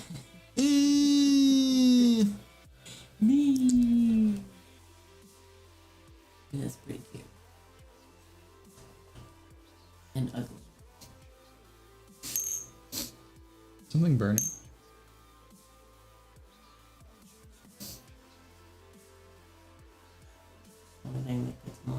Oh yeah, it's the black walnut bitters. Yeah, it's like. There's like a charred oak charcoal smell. Yeah. Also, fun fact, and Hannah can attest to this, she's sitting next to me. When you work with wine for long enough, your sense of smell is like annoyingly acute. Yes. Oh yeah. And now we have a weird habit of anytime we walk into a new room, the first thing we do, I don't know if you do this, but the first thing I do is I go, and just like the same way that you scan the room with your eyes to see what's there, like I'll smell to see, to like if there's anything that I can't see. Yeah, I do the same. Also, I'm a sucker for like old buildings and like library and like that smell. Like I love the smell of like. Oh, I showed you the TikTok like of the guy, book. the architect who's like constructing. Yeah, I showed it to you. With the secret The room. hidden library. Yeah. Yeah. Sexiest With library the spiral there is. staircase. Yeah, let me just have a pimp room. Like, good God, you could have a bar, a library, a grand piano. That could just be. That is a sexy. I wouldn't want all of that. I would want it to be like my space. I would want it to be our space where like we could put Rosalie to sleep on the other corner of the house and then we would just like run over there. Well, then we would want No a TV. TVs.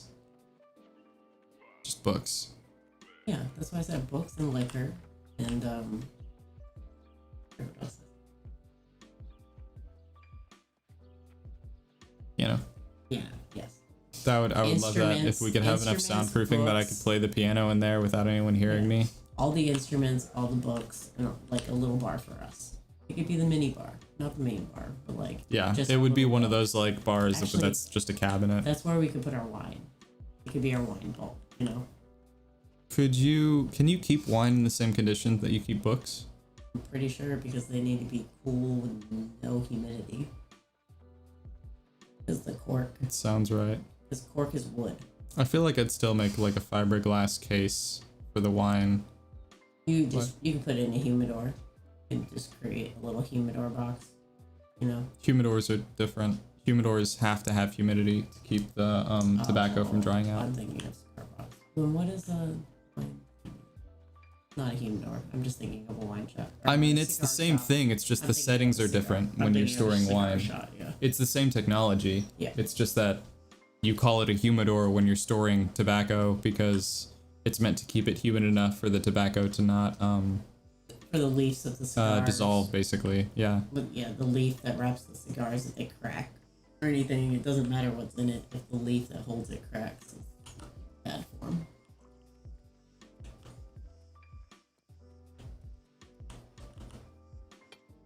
Make sure you lick that leaf. And we would have a hookah in there. Yeah, all the things. It would be our adult space. But yeah, I agree. No technology. It's not the game room. No. Like you can go in there with your iPad or your phone or whatever if you want to like decompress. But like my thing is that I feel like if we put a TV in there, No. then I would be too encouraged to like go in there to do stuff instead of like spending time with you, which is what I normally want to do. What the fuck? Ideally, I would love to have like a hot tub, like on the porch adjacent to it. Have it completed. It would have to be outside though. You can't have that much moisture. Right. But yeah, that would be the adult space, not the game room. There would be a separate game room. An entertainment space. Yeah, I want to go in there to unplug, like instruments, drinks, books. No electronics. I mean, like I might bring my phone in there if I really needed to focus on something That's different. and not It's be not distracted by the TV It's and not Rosalie. a TV or a flat screen or a gaming system or any of that in there.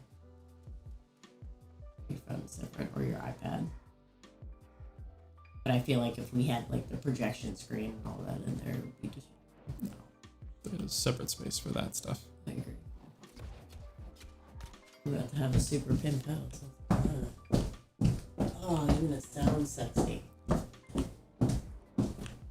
I mean, our house now is pretty great when you think about like what we're working with. Oh yeah, if we own this house, what we could turn it into is great. It's just the house is, even though the property's worth so much money, this house itself is trash. You know, like this house needs to be leveled and redone. Like the basement space is great, but it's not finished. You know, there could be a whole basement. As Well, big there's as the no, whole house. it's not a basement. That's the biggest thing. Yeah, somebody started finishing it and never finished. Someone dug out a little bit of it and never finished. Yeah, I would completely change this house if I bought it, but it's too much work. It's not finished. Like, No, literally, it's not. that's the main thing. The It's not house, finished at all. it's not that it needs work. The house is like an unfinished house. Yeah, I agree. But the bones are good. Well, no. Well, the bones of the property are good. Yeah, the property is, yes, it is prime real estate, but the bones are terrible and the house isn't finished. Yeah, I guess you're right. And there's a tree growing in the basement. Yeah, that's what I meant when the bones. Yeah. When I say the bones are bad, I mean like literally the house could fall down. Not this year, not next year, maybe not even this decade, but like in 10 years this house is going to be like tilted. Mm-hmm. Also, that root system in the backyard affects the neighbors. It's growing into their yard. It's eventually just... Those neighbors? Yeah. Fuck them. I know, but in general, real estate wise and I wish the whole insurance-wise- tree were growing in the middle of their whole house. Huh? Nothing, don't worry about it. I mean, I wouldn't... I'm not salty at all. Yeah. We have, by the way, for who has their context, landscaping done at 7:30 in the morning on Friday. I looked up the noise ordinances and it is only technically legal, which is like, I guess really all that matters as far as legality is concerned. It's only technically legal because it is outdoor lawn appliances. Yeah. Otherwise they would have to wait until 8 in the morning. Which is still not, I mean, it would buy us like another 30 minutes of sleep. It's feel just like- so inconsiderate because like they know that we have 2 big dogs and 1 tiny baby. There's literally a swing right there, and they're blowing right by my window. Also, they blew half the leaves on my fucking yard, which they do every time they blow her house. They're nice because they're the ones that did my roof for $20, but like, it's not them. Yeah, I feel like if we talk to the contractors, they would be more likely to go to her and say, "Hey, would you mind if we came and did the work at like 9?" Yeah, exactly. Instead of 7:30. I just feel like normal 9 to 5 hours is like when you start anything in the morning. Before that, everyone's just trying to drink their coffee and like make sure they're awake and functional for the day. I mean, normal people maybe like maybe not even that, but like there's also people work late. Yeah, I know. People work their shift. Some people, that's when they first go to sleep. She doesn't care though. I think she's pissed off the kids like me better than her now. That tomahawk throw is that. Oh, it is so satisfying. It is one of my favorite things about this build. I went so long without using the hatchet because I was like, everyone else is using the hatchet. And then I swapped over and I completely stopped using the other weapons that I had. It's just so versatile. We should do an axe throwing thing because it does feel really good just to like throw the shit. That would be fun. Sharp. I want to take you to the place where you can smash stuff. There's a place in Charlotte where you can like smash cars, smash glass, you can smash whatever you want. It's like I forget what it's called, but it's like a stress house. And you Sounds go in there familiar. and pay, and it, like you go into a room and you can smash whatever you choose to smash, and just like take it back and smash it and break everything. I think that sounds like so much fun. Take a sledgehammer and an axe and just smash up a whole entire room, and then let somebody else clean it up. Yeah, that sounds very fulfilling. They also have cars, so if you've ever wanted to like smash the windows in a car and know what it feels like to do that, like they have all of that too. For all those little rock things, like the stuff you can collect on the right side. Yeah, those are all the things I can collect. I'm trying to figure out how to make a route out of that though, and like where to start. I feel like here, there's a lot of silver veins, which aren't super helpful for me, but I feel like you should go here. You should go. that'd be really long. I wouldn't make it all the way through there. Typically what works best is doing a circle like that, because I think that this is a city here, So that's where I would need to go to refine all the materials. So I'd probably come out of the city Right. and then travel this way. And then try and get up the mountain and then travel back up this way. Okay. Yeah, I forgot you can only carry so much too. Because right now I'm in here, but I'm not picking up anything. Yeah.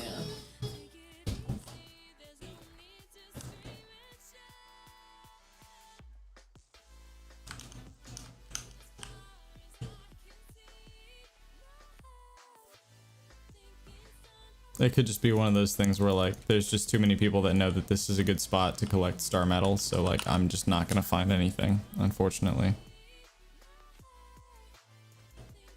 Also, this resource tracker doesn't tell you the elevation of these components that you're looking for. Okay, so like sometimes it'll do that and it's like, yeah, the silver vein could be here or it could be all the way up there. And there's no way to traverse that distance.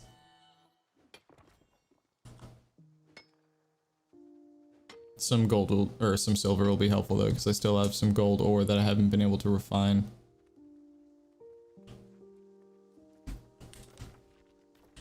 Hold on.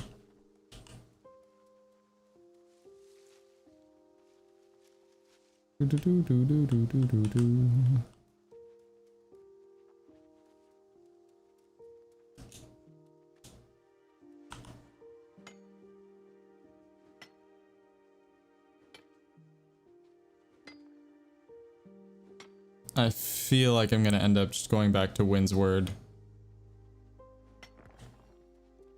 and doing stuff up there, because I'm not getting any like any indication that there's any star metal in here. Come on.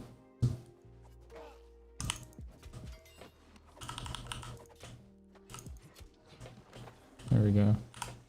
What's in here? I've been trying to find a battle axe, but I don't want to buy one and I don't want to craft one.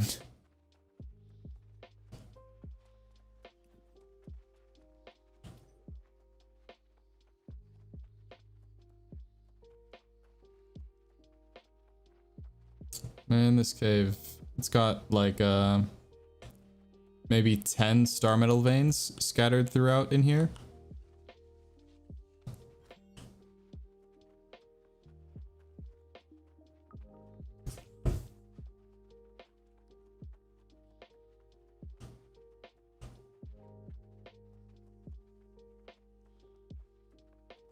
I need to remember to check my overall watch time when I'm done with this live stream, because I've been trying to like keep track of it week after week.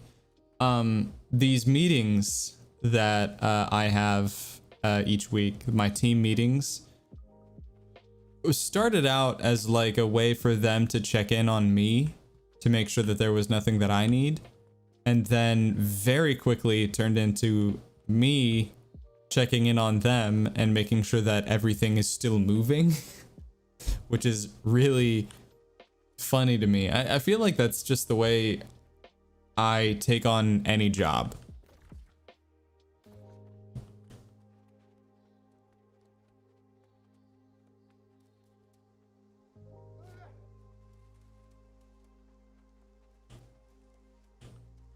I probably need to change that copy. It says Nico is only reading comments on YouTube, and it's not entirely true.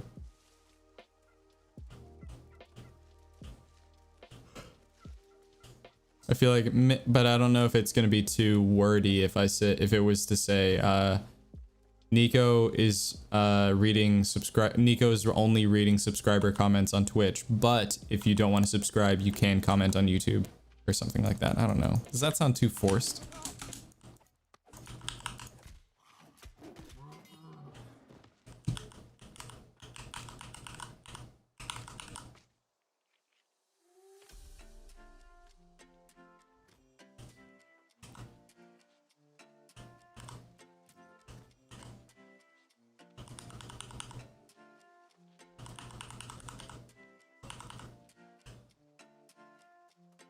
Oh, silver vein, but it's all the way up there.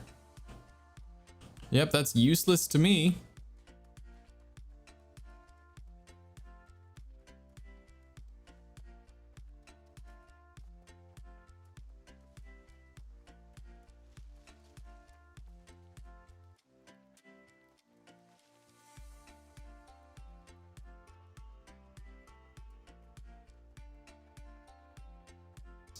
so excited for like our progress in this game, because it does, like, it feels like, because Cookham and I have been so like dead set hard focused on gathering and crafting, that when we finally do like reach the end game stuff that everyone else has been working on, like I feel like we're gonna end up being like some of the de facto highest quality crafters on the server.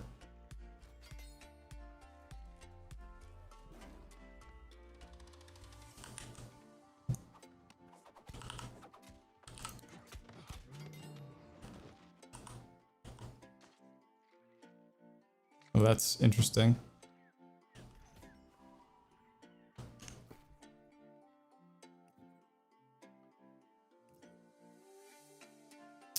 Gain 9.1 stamina for each successful hit with Feral Rush. That would be helpful, but it's worse than what I have. This is better than what I have, but worse for what I do. And these are all terrible. Good talk.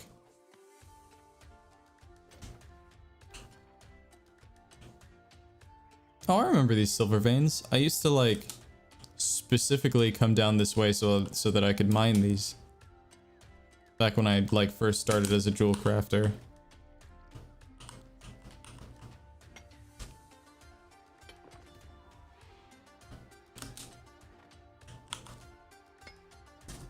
Check some stuff here on TikTok just to make sure that nothing's getting out of hand.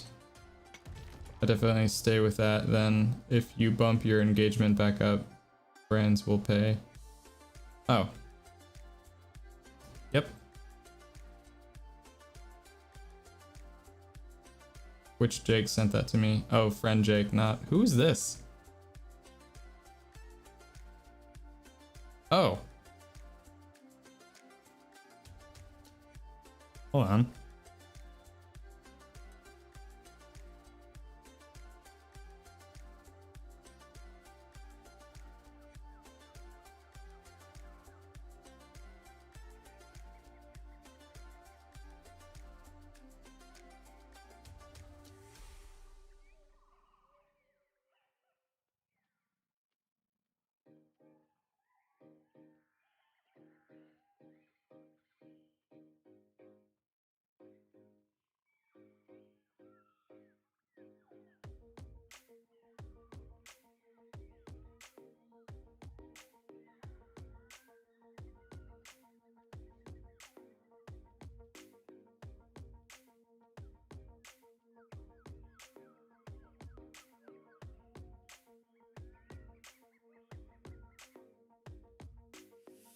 Now that my TikTok is like slowly but surely growing again, I'm getting a lot more messages now, which I used to be more used to.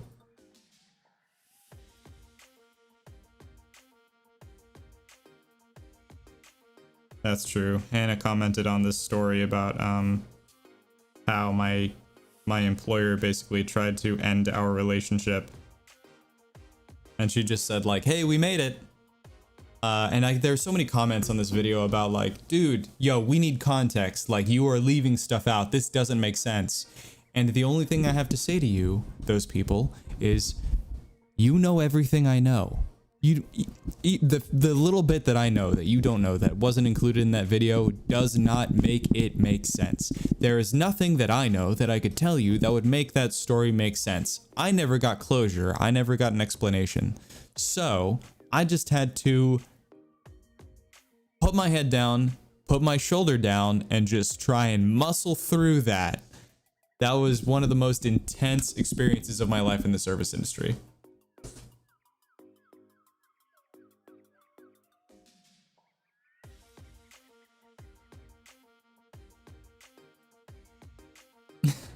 I feel like the pumpkin spice video is gaining traction just because people are like, hey, you know your forehead is a different color from the rest of your body?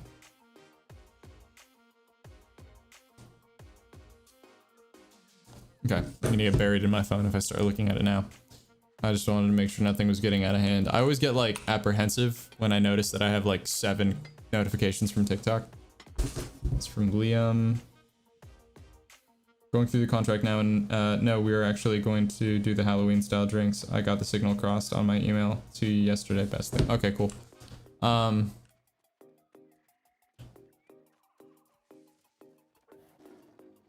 That's fine. None of that's in the contract, I don't think, so should still be fine. And then tomorrow, I need to record a YouTube video, and then I have to record a teaser for an event that I'm doing with Sin City Bartender, and then we're gonna post that the day after tomorrow.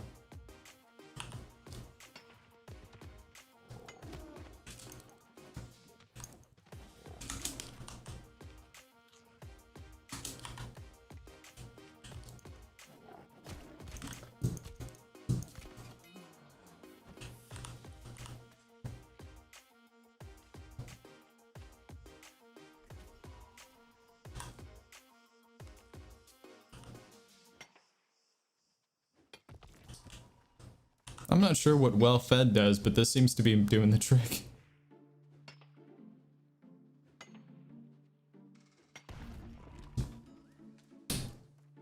I didn't do it. What'd you do? Nothing. Oh, thank you.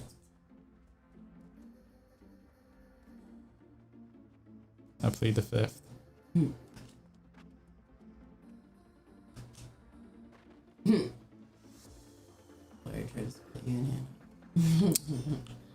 Yeah. Don't have TikTok, sorry. Yeah. I mean, that, I don't think that was like their chief goal. I don't know. I have a hard time speculating on it because it's a very tense situation and it's a really complicated story. But I don't think their like chief goal was like objective 1, break up Hannah and Nico. I think for them it was like a means to some kind of end. I don't know really what their goal was, but it felt like in order to get that, they felt like we couldn't be dating. Or talking. Or talking even. I never got an actual like sit down like explanation or really even an apology or any kind of closure, so I just had to grit my teeth for 2 years. Yeah, I didn't get an apology either, but definitely came into the bar with that humble.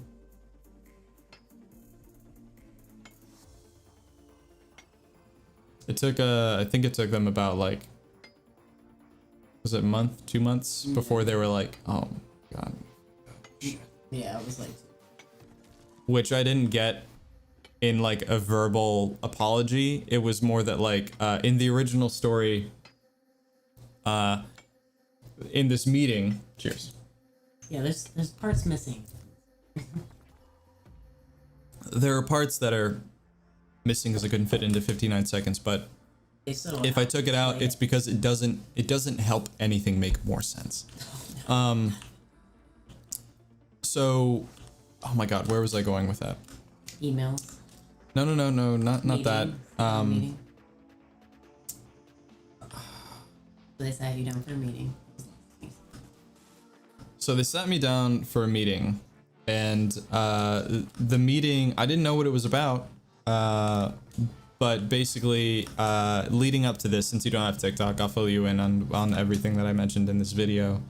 It was a response to someone asking, what is the most disrespectful thing that has happened to you in the service industry?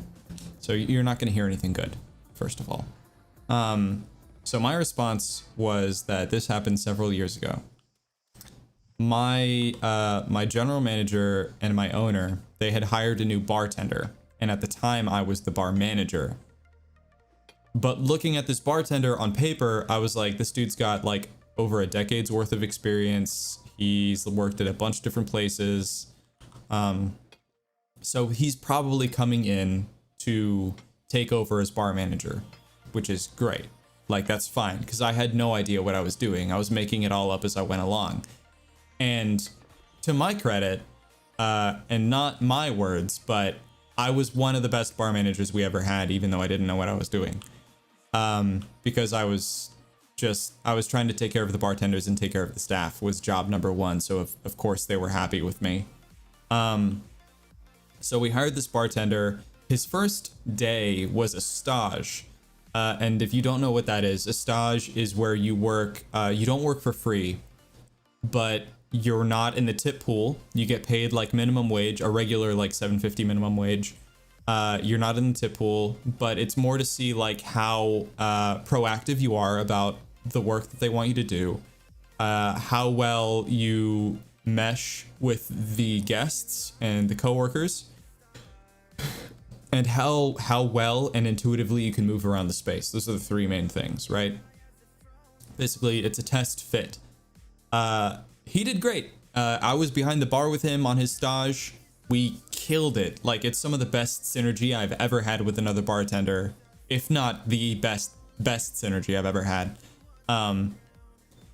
Which is not a condonement of him as a person. He's got a bunch of other issues, but so I was stoked to work with this guy. That night, he messaged my girlfriend because they used to work together at a different bar. And she used to work at my bar. So he was like, hey, I heard you used to work here. I just wanted you to know, I just got hired as their bar manager. Flashback. I was the bar manager. And no one had told me that I was being replaced.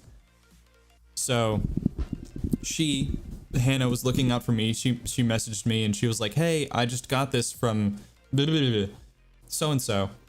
And so I was like, okay, all right. I don't know what's going on, but keep this to yourself. Don't send it to anyone else. Don't talk to anyone else about this. Don't even respond. Just let me talk to the GM and the owner. So I emailed them and I said, hey, here's what happened. This person messaged my girlfriend, who is not our employee, with like this rumor, essentially. If it's true, good, great, fantastic. I work really well with this guy. He knows more than I do. I'm really excited to learn more from him and work under him. And to that, they responded, hey, we need you to come in for a meeting before your shift, an hour before your shift tomorrow. And I was like, maybe they're just bringing me in to be like, yeah, you got us. Like, we're looking for a new bar manager. You're doing great. But like, we just really want to have someone who knows what they're doing. So I show up to this meeting and oh God, I can't even remember the fucking mental gymnastics that led up to this moment. I sit down for this meeting and they're like, what's your relationship with Hannah? And I said, well, we've been seeing each other for 2 weeks. I think it was 2 weeks. Yeah, it was 2 weeks. We've been seeing each other, or we've been talking for 2 weeks. I don't remember exactly what I said. And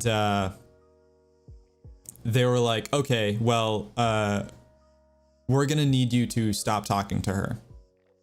Like, don't respond to her text messages, like block her, do whatever you have to do, but you can't talk to her anymore because she is spreading rumors about our establishment or whatever. And I was like, okay, that sounds not like her at all, because I know her better than you do, but entertain me. What do you mean? So they said, I didn't say that verbatim to them. That was what was going through my mind. But I was like, what do you mean? Like, tell me more. And so they were like, you know, we have emails from her. She's threatening the company. She's threatening me and my family with like a lawsuit or whatever. And so I was like, yeah, that doesn't sound like her. So I was like, okay, all right. Yeah, that's super shitty. I'm sorry.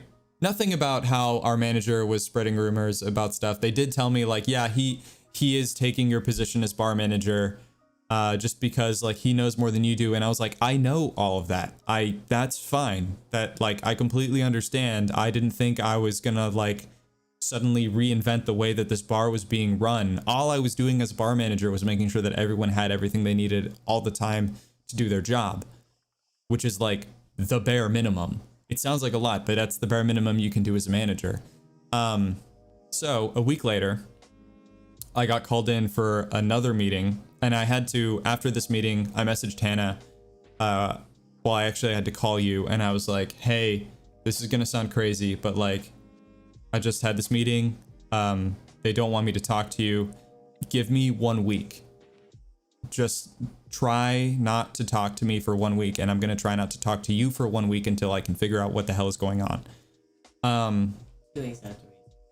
2 weeks after we had started like actually dating. So a week later I got called in for a separate meeting, and the owner was like, hey, remind me again, like what's the what is your relationship with Hannah? And I said, we're dating. We've been going out.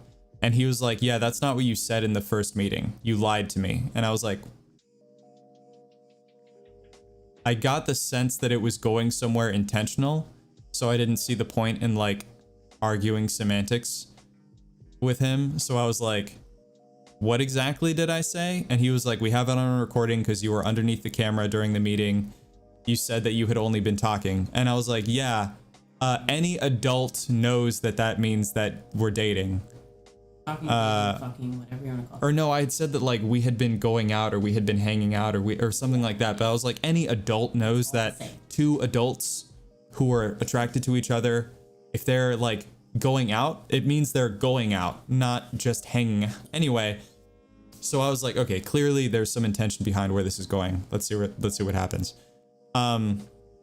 So he accused Hannah of like harassing him with emails and spreading rumors about the staff.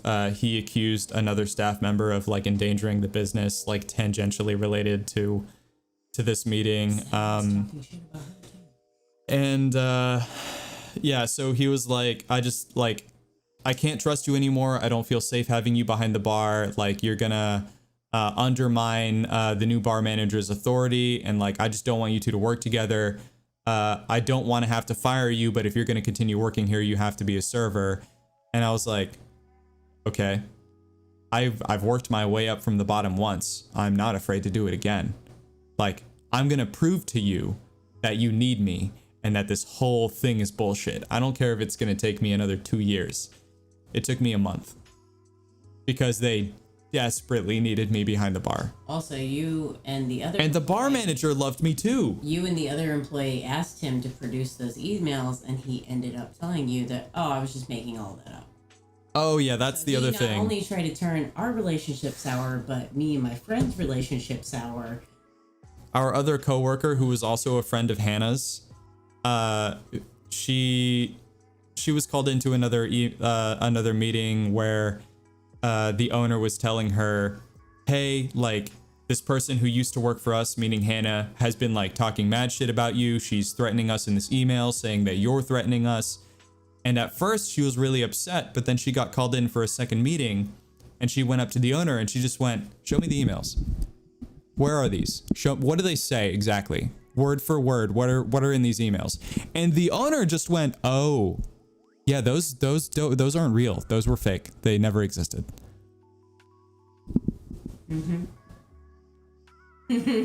So she quit, as anyone reasonably would. She had another job lined up, so she quit. Oh my god, this is what I mean when I say I have so many comments on this video where it's like, dude, you're leaving stuff out. We need more context. And I'm like, I am not leaving anything out that will make this make more sense. Yeah, none of this was ever explained to me. I was never sat down where the owner went, look, I fucked up. It was a really shitty situation. Let me walk you through how we got here. That I never got that. You know almost everything that I know. Also, it puts so much pressure on a new relationship because regardless of whether he was telling the truth or not, you were still demoted to server because of me. So the servers hated him for that too. So you knowingly, not only did we have to not talk for a week, 2 weeks after we started dating, which it was right when it started to become like awesome. Our whole beginning of our relationship, I felt bad because even though I knew I didn't do anything wrong, he was still demoted to server because of this. So that just puts pressure, like, and then I almost lost a friend because of it because she cursed me out and I told her to tell him to prove it because I could prove it, but she said I could have deleted it. So I told her to ask him to prove it. Like, also on top of that being slander and so many other wrong things, like, I don't even know where to start with that. And then he loves us now. So nice to us now. Yeah, He's after one of those like people that like I won the doesn't bar like a bunch of apologize. like awards and things for different things, and I got like social media famous, and he definitely kicked himself in the ass. And is still close to you to this day. He'd never apologized. But he made it better in every way possible, minus an apology. a year and a half after that, we were working on firing He even gave us the a bar baby manager. thing. Yeah, I mean, he's not a bad person, which is one of the reasons why Hannah will disagree with me on this, but that's fine. I don't think he is a bad person, the owner of the business. The way that because my GM did apologize to me for what had happened, but he was like, I don't even know how it got blown so far out of proportion. Like, I'm so sorry you had to go through all of that, but I'm so happy that you and Hannah are still together. Anyway, when I was talking to him about it, he's no longer the GM there. He moved to the West Coast. When I was talking to him about it, I was like, honestly, the only thing that got me through, not the only thing, Hannah was the thing that got me through. But the mental trick that I had to play on myself was to tell myself that even if I couldn't trust the owner of the business, I had to have faith that he wouldn't do anything that would outright hurt the business or hurt the employees. So even if it sucked for me at the time, I had to have faith that there was some bigger picture thing that was going to work out. And eventually it did. Oh yeah.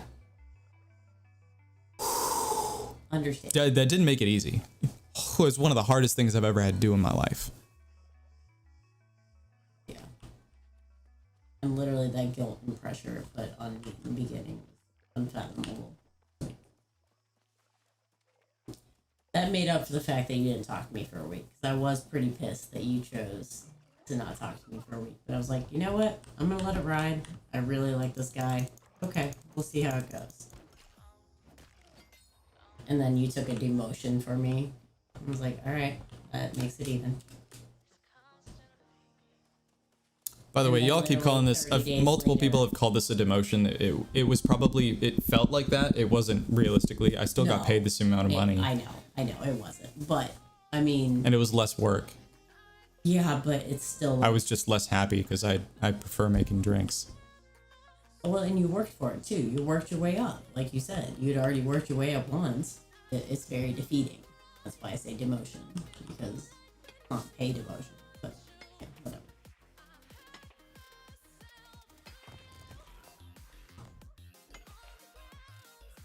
But which lasted for like 30 days. Okay. And then is gone and got walked out of his other He got bar too. perp walked out of the very next bar that he worked at for breaking and entering. So I've got more stories about that guy. I don't have any bad blood against anyone that I worked with that I can think of. But everyone makes mistakes. I feel like I should, before I tell any of those stories, I probably should like load up TikTok with all of the mistakes that I have made as a bartender. Because I am also not sanguine. I'm not like fully pure or without mistakes. His mistakes are not related to My mistakes are funny. I made a mimosa with Fanta instead of orange juice. Those are my kinds of mistakes. But his mistakes are non-bar related. Like the boudoir stuff, the girl stuff, the exit, you know what I mean? Like, none of them are bar related. The fact that he's an entitled, lazy bartender is just the icing on the cake. I worked with him for a long time. I don't think lazy is the right word. I think he's just selective about what he wants to do. He's precious. Yes. Yeah. Because he'll put not a ton of work into designing a cocktail menu, Yeah, and he's not but then wrong. no follow through whatsoever. He'll just be like, I've got this really, really awesome concept for this cocktail. All right, it's got this in it. It's got this in it. There's this infusion. It's got this in it. We're going to barrel age it. And I'm like, okay, cool. Can you make one for me so that I can see it and taste it and describe it to people? And then he'll be like, no, don't worry about it. It's still in the works. And then like 2 days later, hey, we're launching this new cocktail menu with that cocktail I was talking to you about. And I'm like, cool. What does it taste like? What does it look like? And he'll just be like, oh, you don't need to worry about that. It's basically just like, it's like a margarita made with mezcal and there's like an extra liqueur in there. And I'm like, I can't sell that, you clod. Yeah, but then you really. It was more frustrating because when we were behind the bar together, seamless. No problems, none whatsoever. That's because he likes to talk to people and he likes to do the function. Yeah, our two styles were like two puzzle pieces. It was perfect. But the thing is, I could never get him behind the bar. No. Also, once you get to really know him, all that work you think he puts into everything, you realize he copies. Yeah, everyone copies a little bit. I've worked with him at 2 different places. Not just 1. 2. I'm telling you. 99.9% of his stuff is copied. He does not have an original idea to save his life. Which there are no original ideas, but he doesn't even remember. But he doesn't even try to like make it different. Like at least like if you're gonna go on the website of a cocktail that's there right now, blah, blah, blah, at least change the name. You know what I mean? Like try a little harder to copy. Well, there was You know what I'm talking about. Yeah, no, I know. That's like I'm just saying, try a little, go one step further to change a half of ingredient. Just change one ingredient, or make it different in some way. Even if it's the Mexique from Domaine de Canton? That was like the recipe was. Well, the name was on their website, but it was a different drink. And of course, I was like, this is the one drink that he thought of that just doesn't work. Because he doesn't. He's a fine mixologist. Like he's made some of the best drinks I've ever had, but like thinking of things that work on a menu don't. It's like one of the differences between being a mixologist and being a bartender. Like he's a fine bartender, he's a fine mixologist. When he tries to do the two at the same time, no. He's too bougie now. I will say, when I worked with him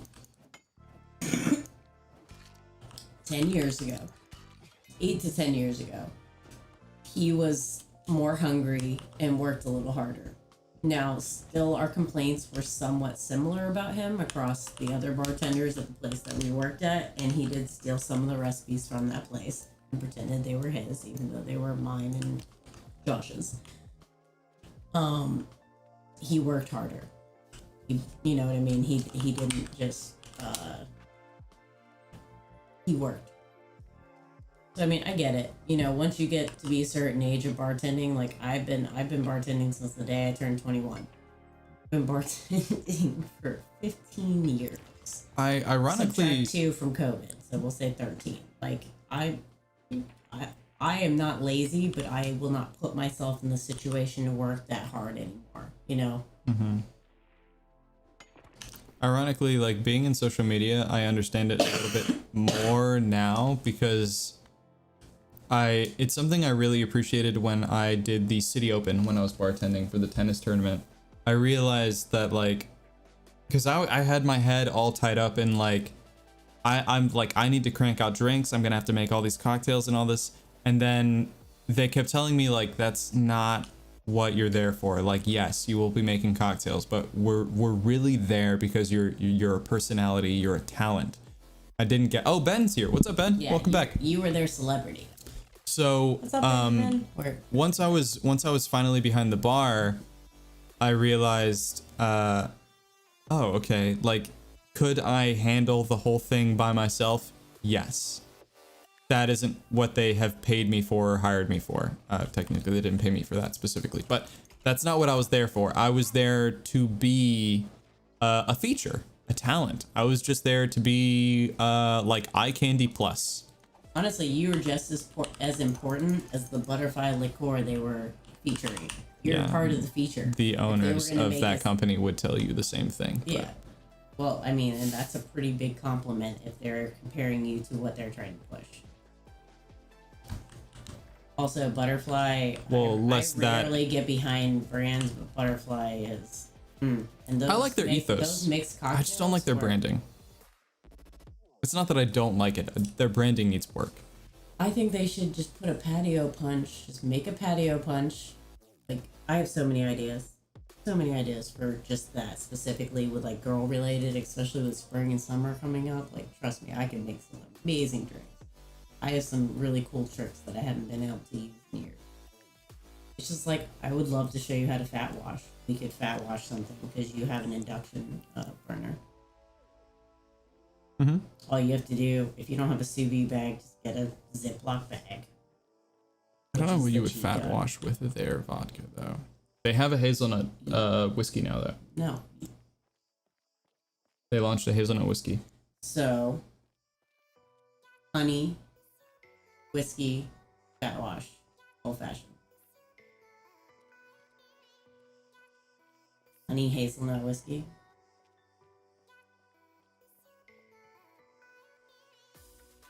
Sounds weird, but Bring it on. work.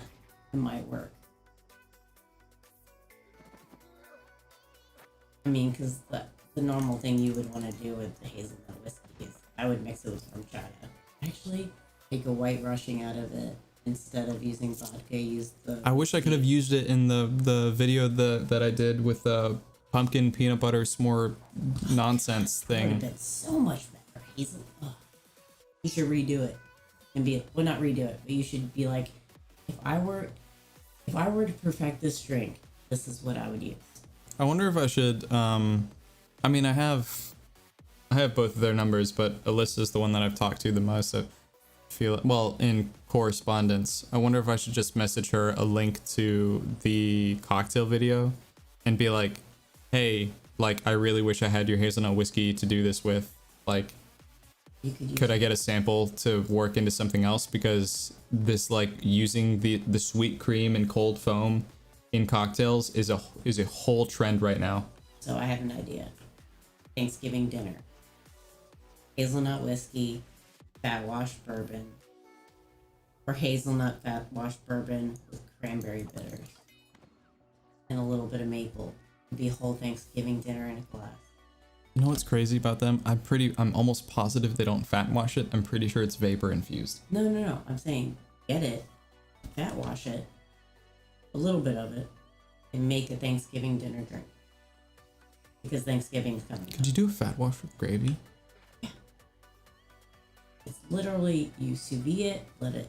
It's the same thing with any kind of element. Low heat, long time, let it cool, skim the crap off the top. Product. You can do it with. It works for a lot of different things, and that's how you fat wash. It's that easy. And I can get fat scraps from Wagyu. I can get it from any cut of meat you want from my butcher shop. Also, if you want it to be smoked, you can add 1 or 2 drops of liquid smoke, and that's the trick. So you can pre-smoke it if you don't want to actually smoke it. That reminds me, that the liquid smoke is one of those things that wow, oh my god, what cocktail?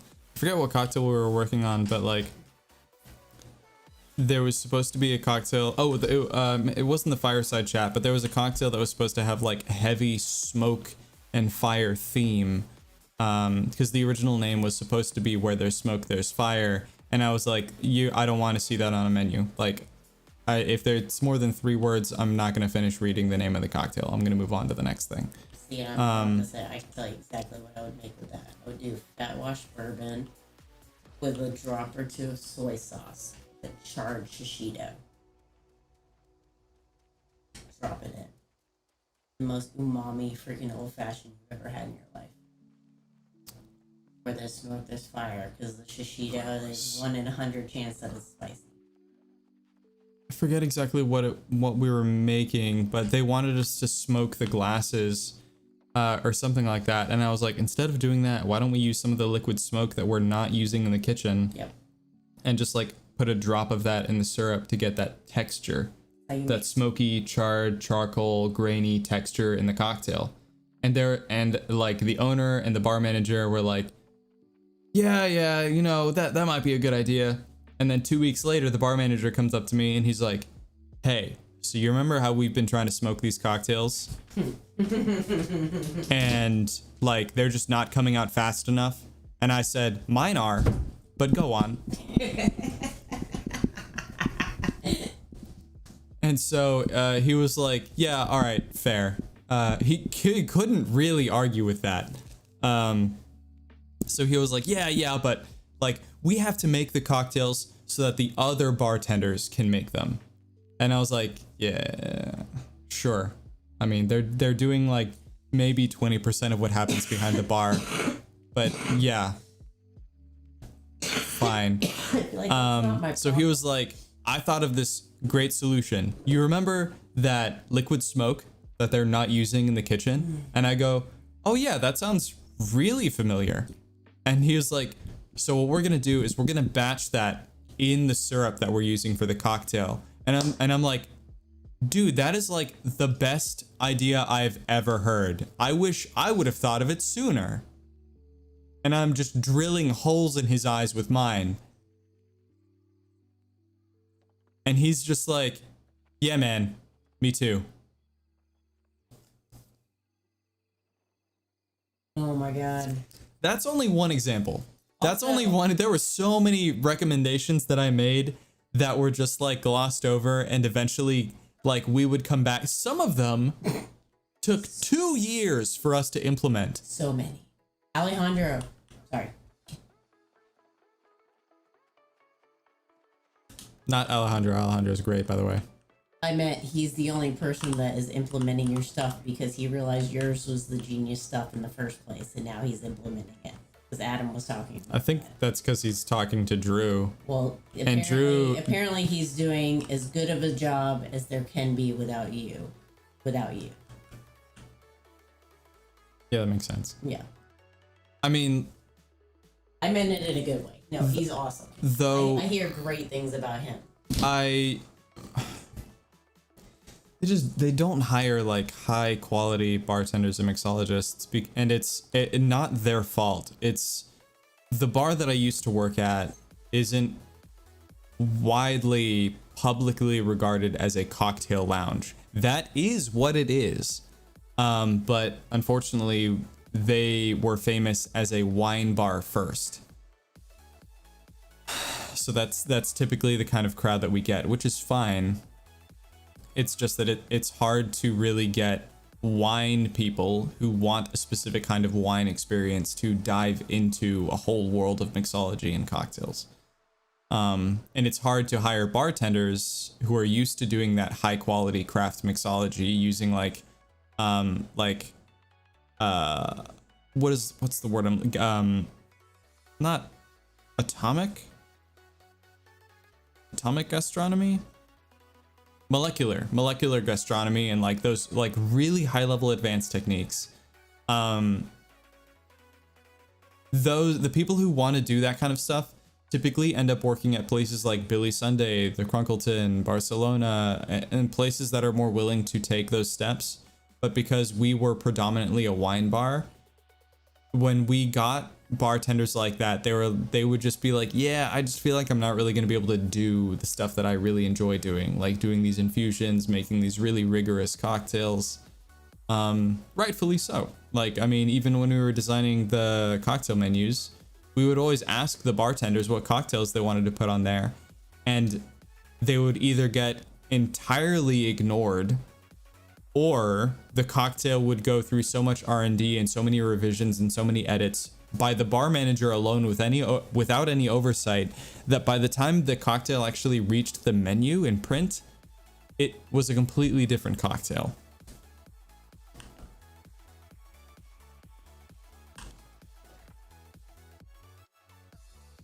Oh, I came back here because I need to refine the stuff that I have. I don't think I have any more of this. I lied. I have some fibers. I need to get Liam on here. I need to get my staff on this game.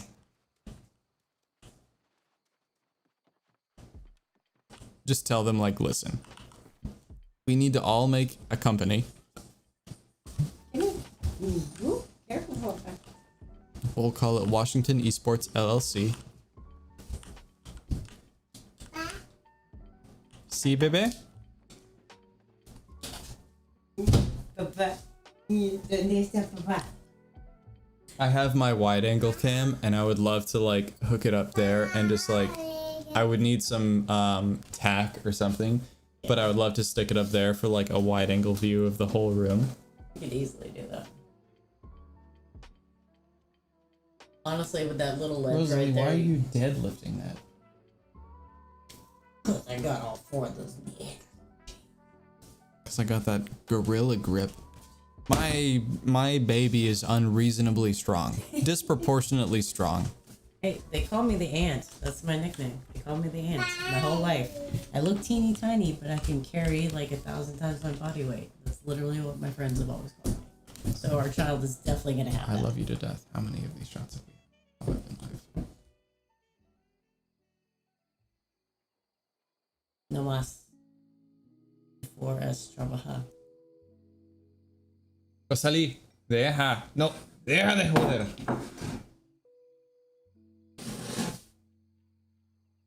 No.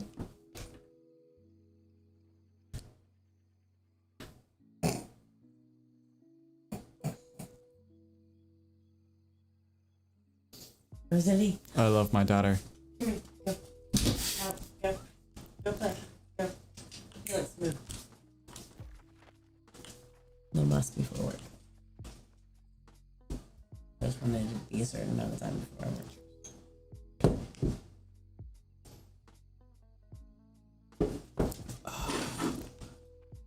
Hello, So Helix. this is number all day 5. Heard. Dun dun dun. Also, I gotta mention this. I love playing games with service industry people because we communicate so much more clearly than people who have never been in the service industry. Like that should be your next TikTok. Actually, yeah, that would make a lot of sense. That should be your next TikTok, because even me starting this new job, remember when I Like, told there's you? people who've been in the service industry, and then like people in the military, my top shelf people. And then Yeah. there's like other, like everyone else is under that, because I'm just like, You're clear communication takes so much more effort when like, if you tell me something and I go heard, or I say Roger, or copy, then like service industry people, military people are like, good. He understood Ironically 100% of everything that I said. Ironically enough, teachers understand it as well. I get along very well with teachers, like being in the industry. They know a lot of the same things, or have the same. They've dealt with parents and kids so much, like, you know what I mean? Like, that's my, I don't know, that's my other, like, I just, clicks. I don't know why. What I was gonna say, remember when I told you about my first day working with, Tally, or Beth? She made the mistake of telling me that her nickname was Tally, and she hadn't heard that since before, and she missed it, so now I call her Tally. I refuse to call her by her name because that's what she actually wants. You know what I mean? Why Tally?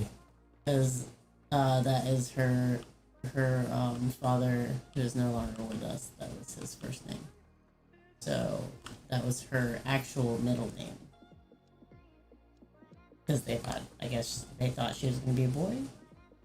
I don't know. But Tally is her middle name. And growing up, everyone called her Tally.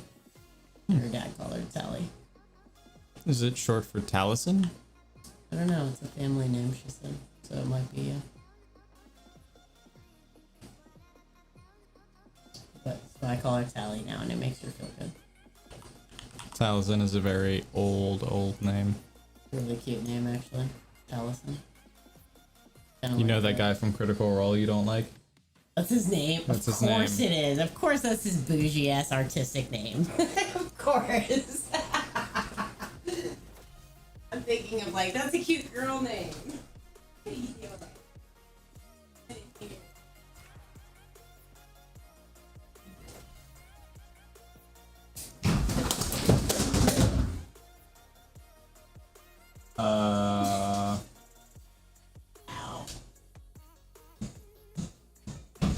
What?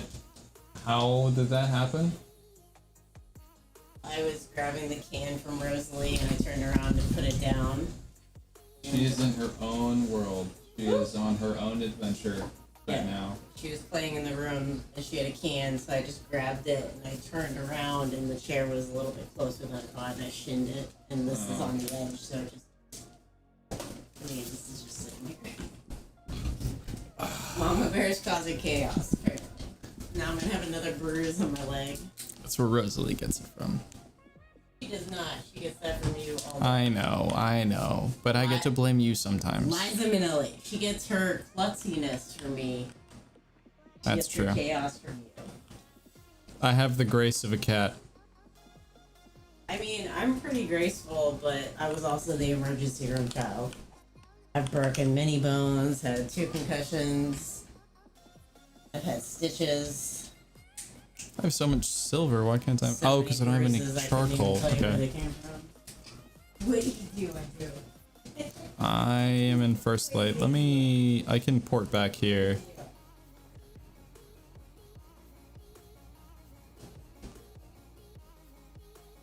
Matt messaged me.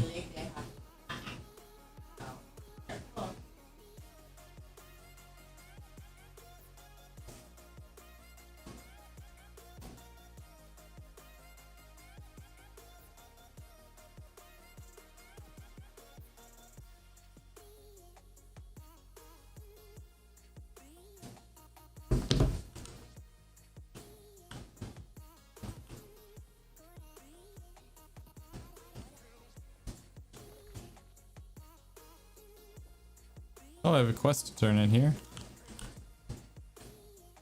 Is it the hunting buffalo one?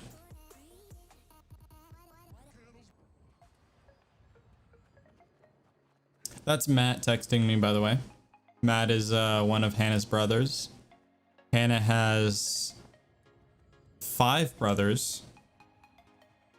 And I've gotten 3 of them to play New World, so that's my claim to fame. Also, the most fun I've had playing was when I was playing with them. I was playing with 3. I was playing with Ben, Matt, and Chris. And I was playing with Cookham as well.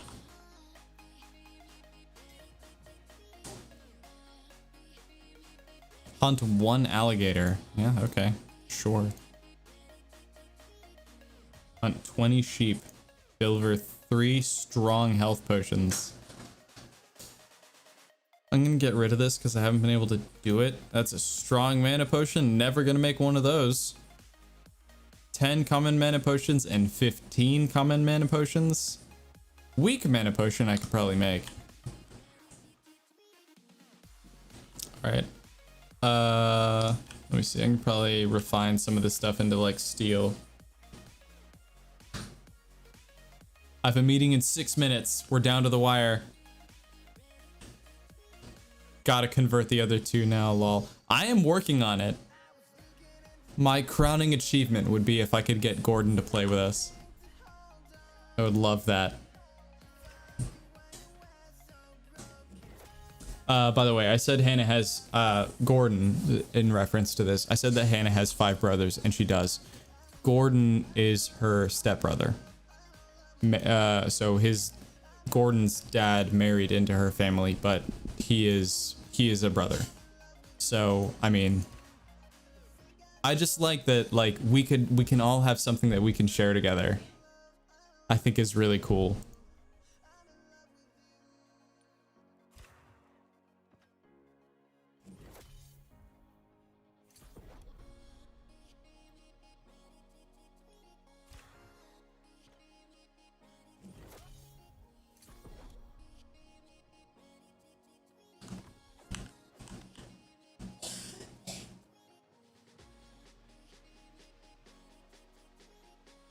Does the armor rating or gear score or something? Oh. That's a complicated question.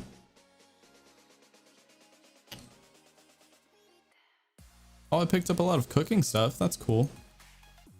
Maybe that's the next thing I should focus on leveling up. I should be able to make star metal. Did I use up all of my charcoal? No. Why can I not make more star metal? Oh Oh, hold on. What did Matt say? It was, I mean, to you, yes. Might go, I don't know.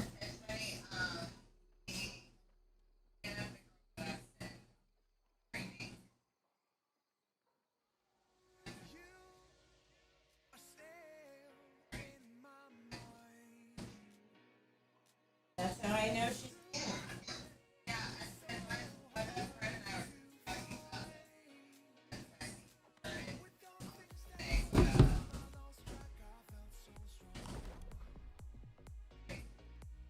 She's your work soulmate.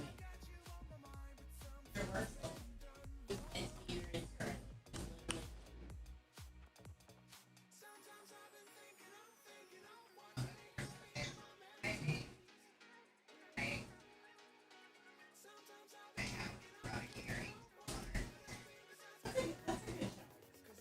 That is long enough to mold her into.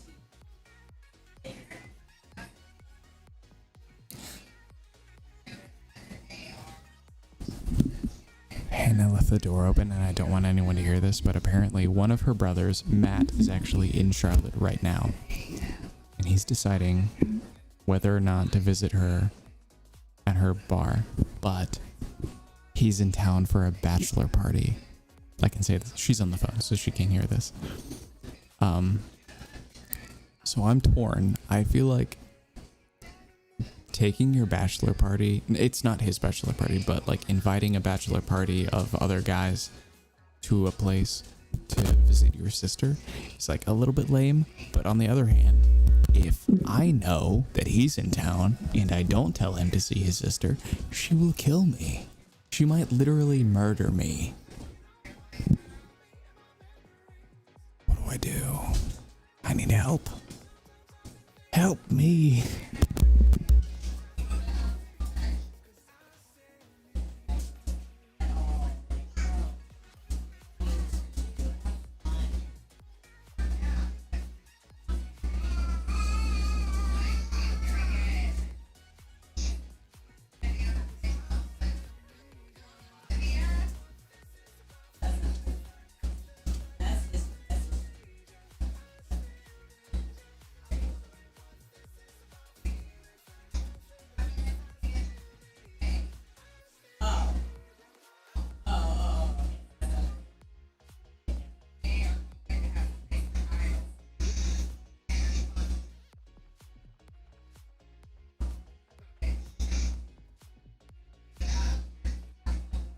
You might have to do it, you know, to avoid dying, right? Yeah, that makes sense. All right, guys, I hate to wrap this up in a hurry, but I do have a meeting here in less than a minute. So guys, thank you everyone for tuning in, sticking around, showing up. I do appreciate it. Hopefully I've been helpful and supportive for you all, and thank you all for all of your help and support. The next live stream won't be until Sunday, 7 p.m. EST, most likely, unless it's going to be a little bit earlier. It's going to be a D&D themed. We're going to be covering some of the Unearthed Arcana and some of the world building that I've been doing. But once again, thank you guys for being here, and hopefully we see you all in the next live stream. Until then, if I survive that long, good night, everybody.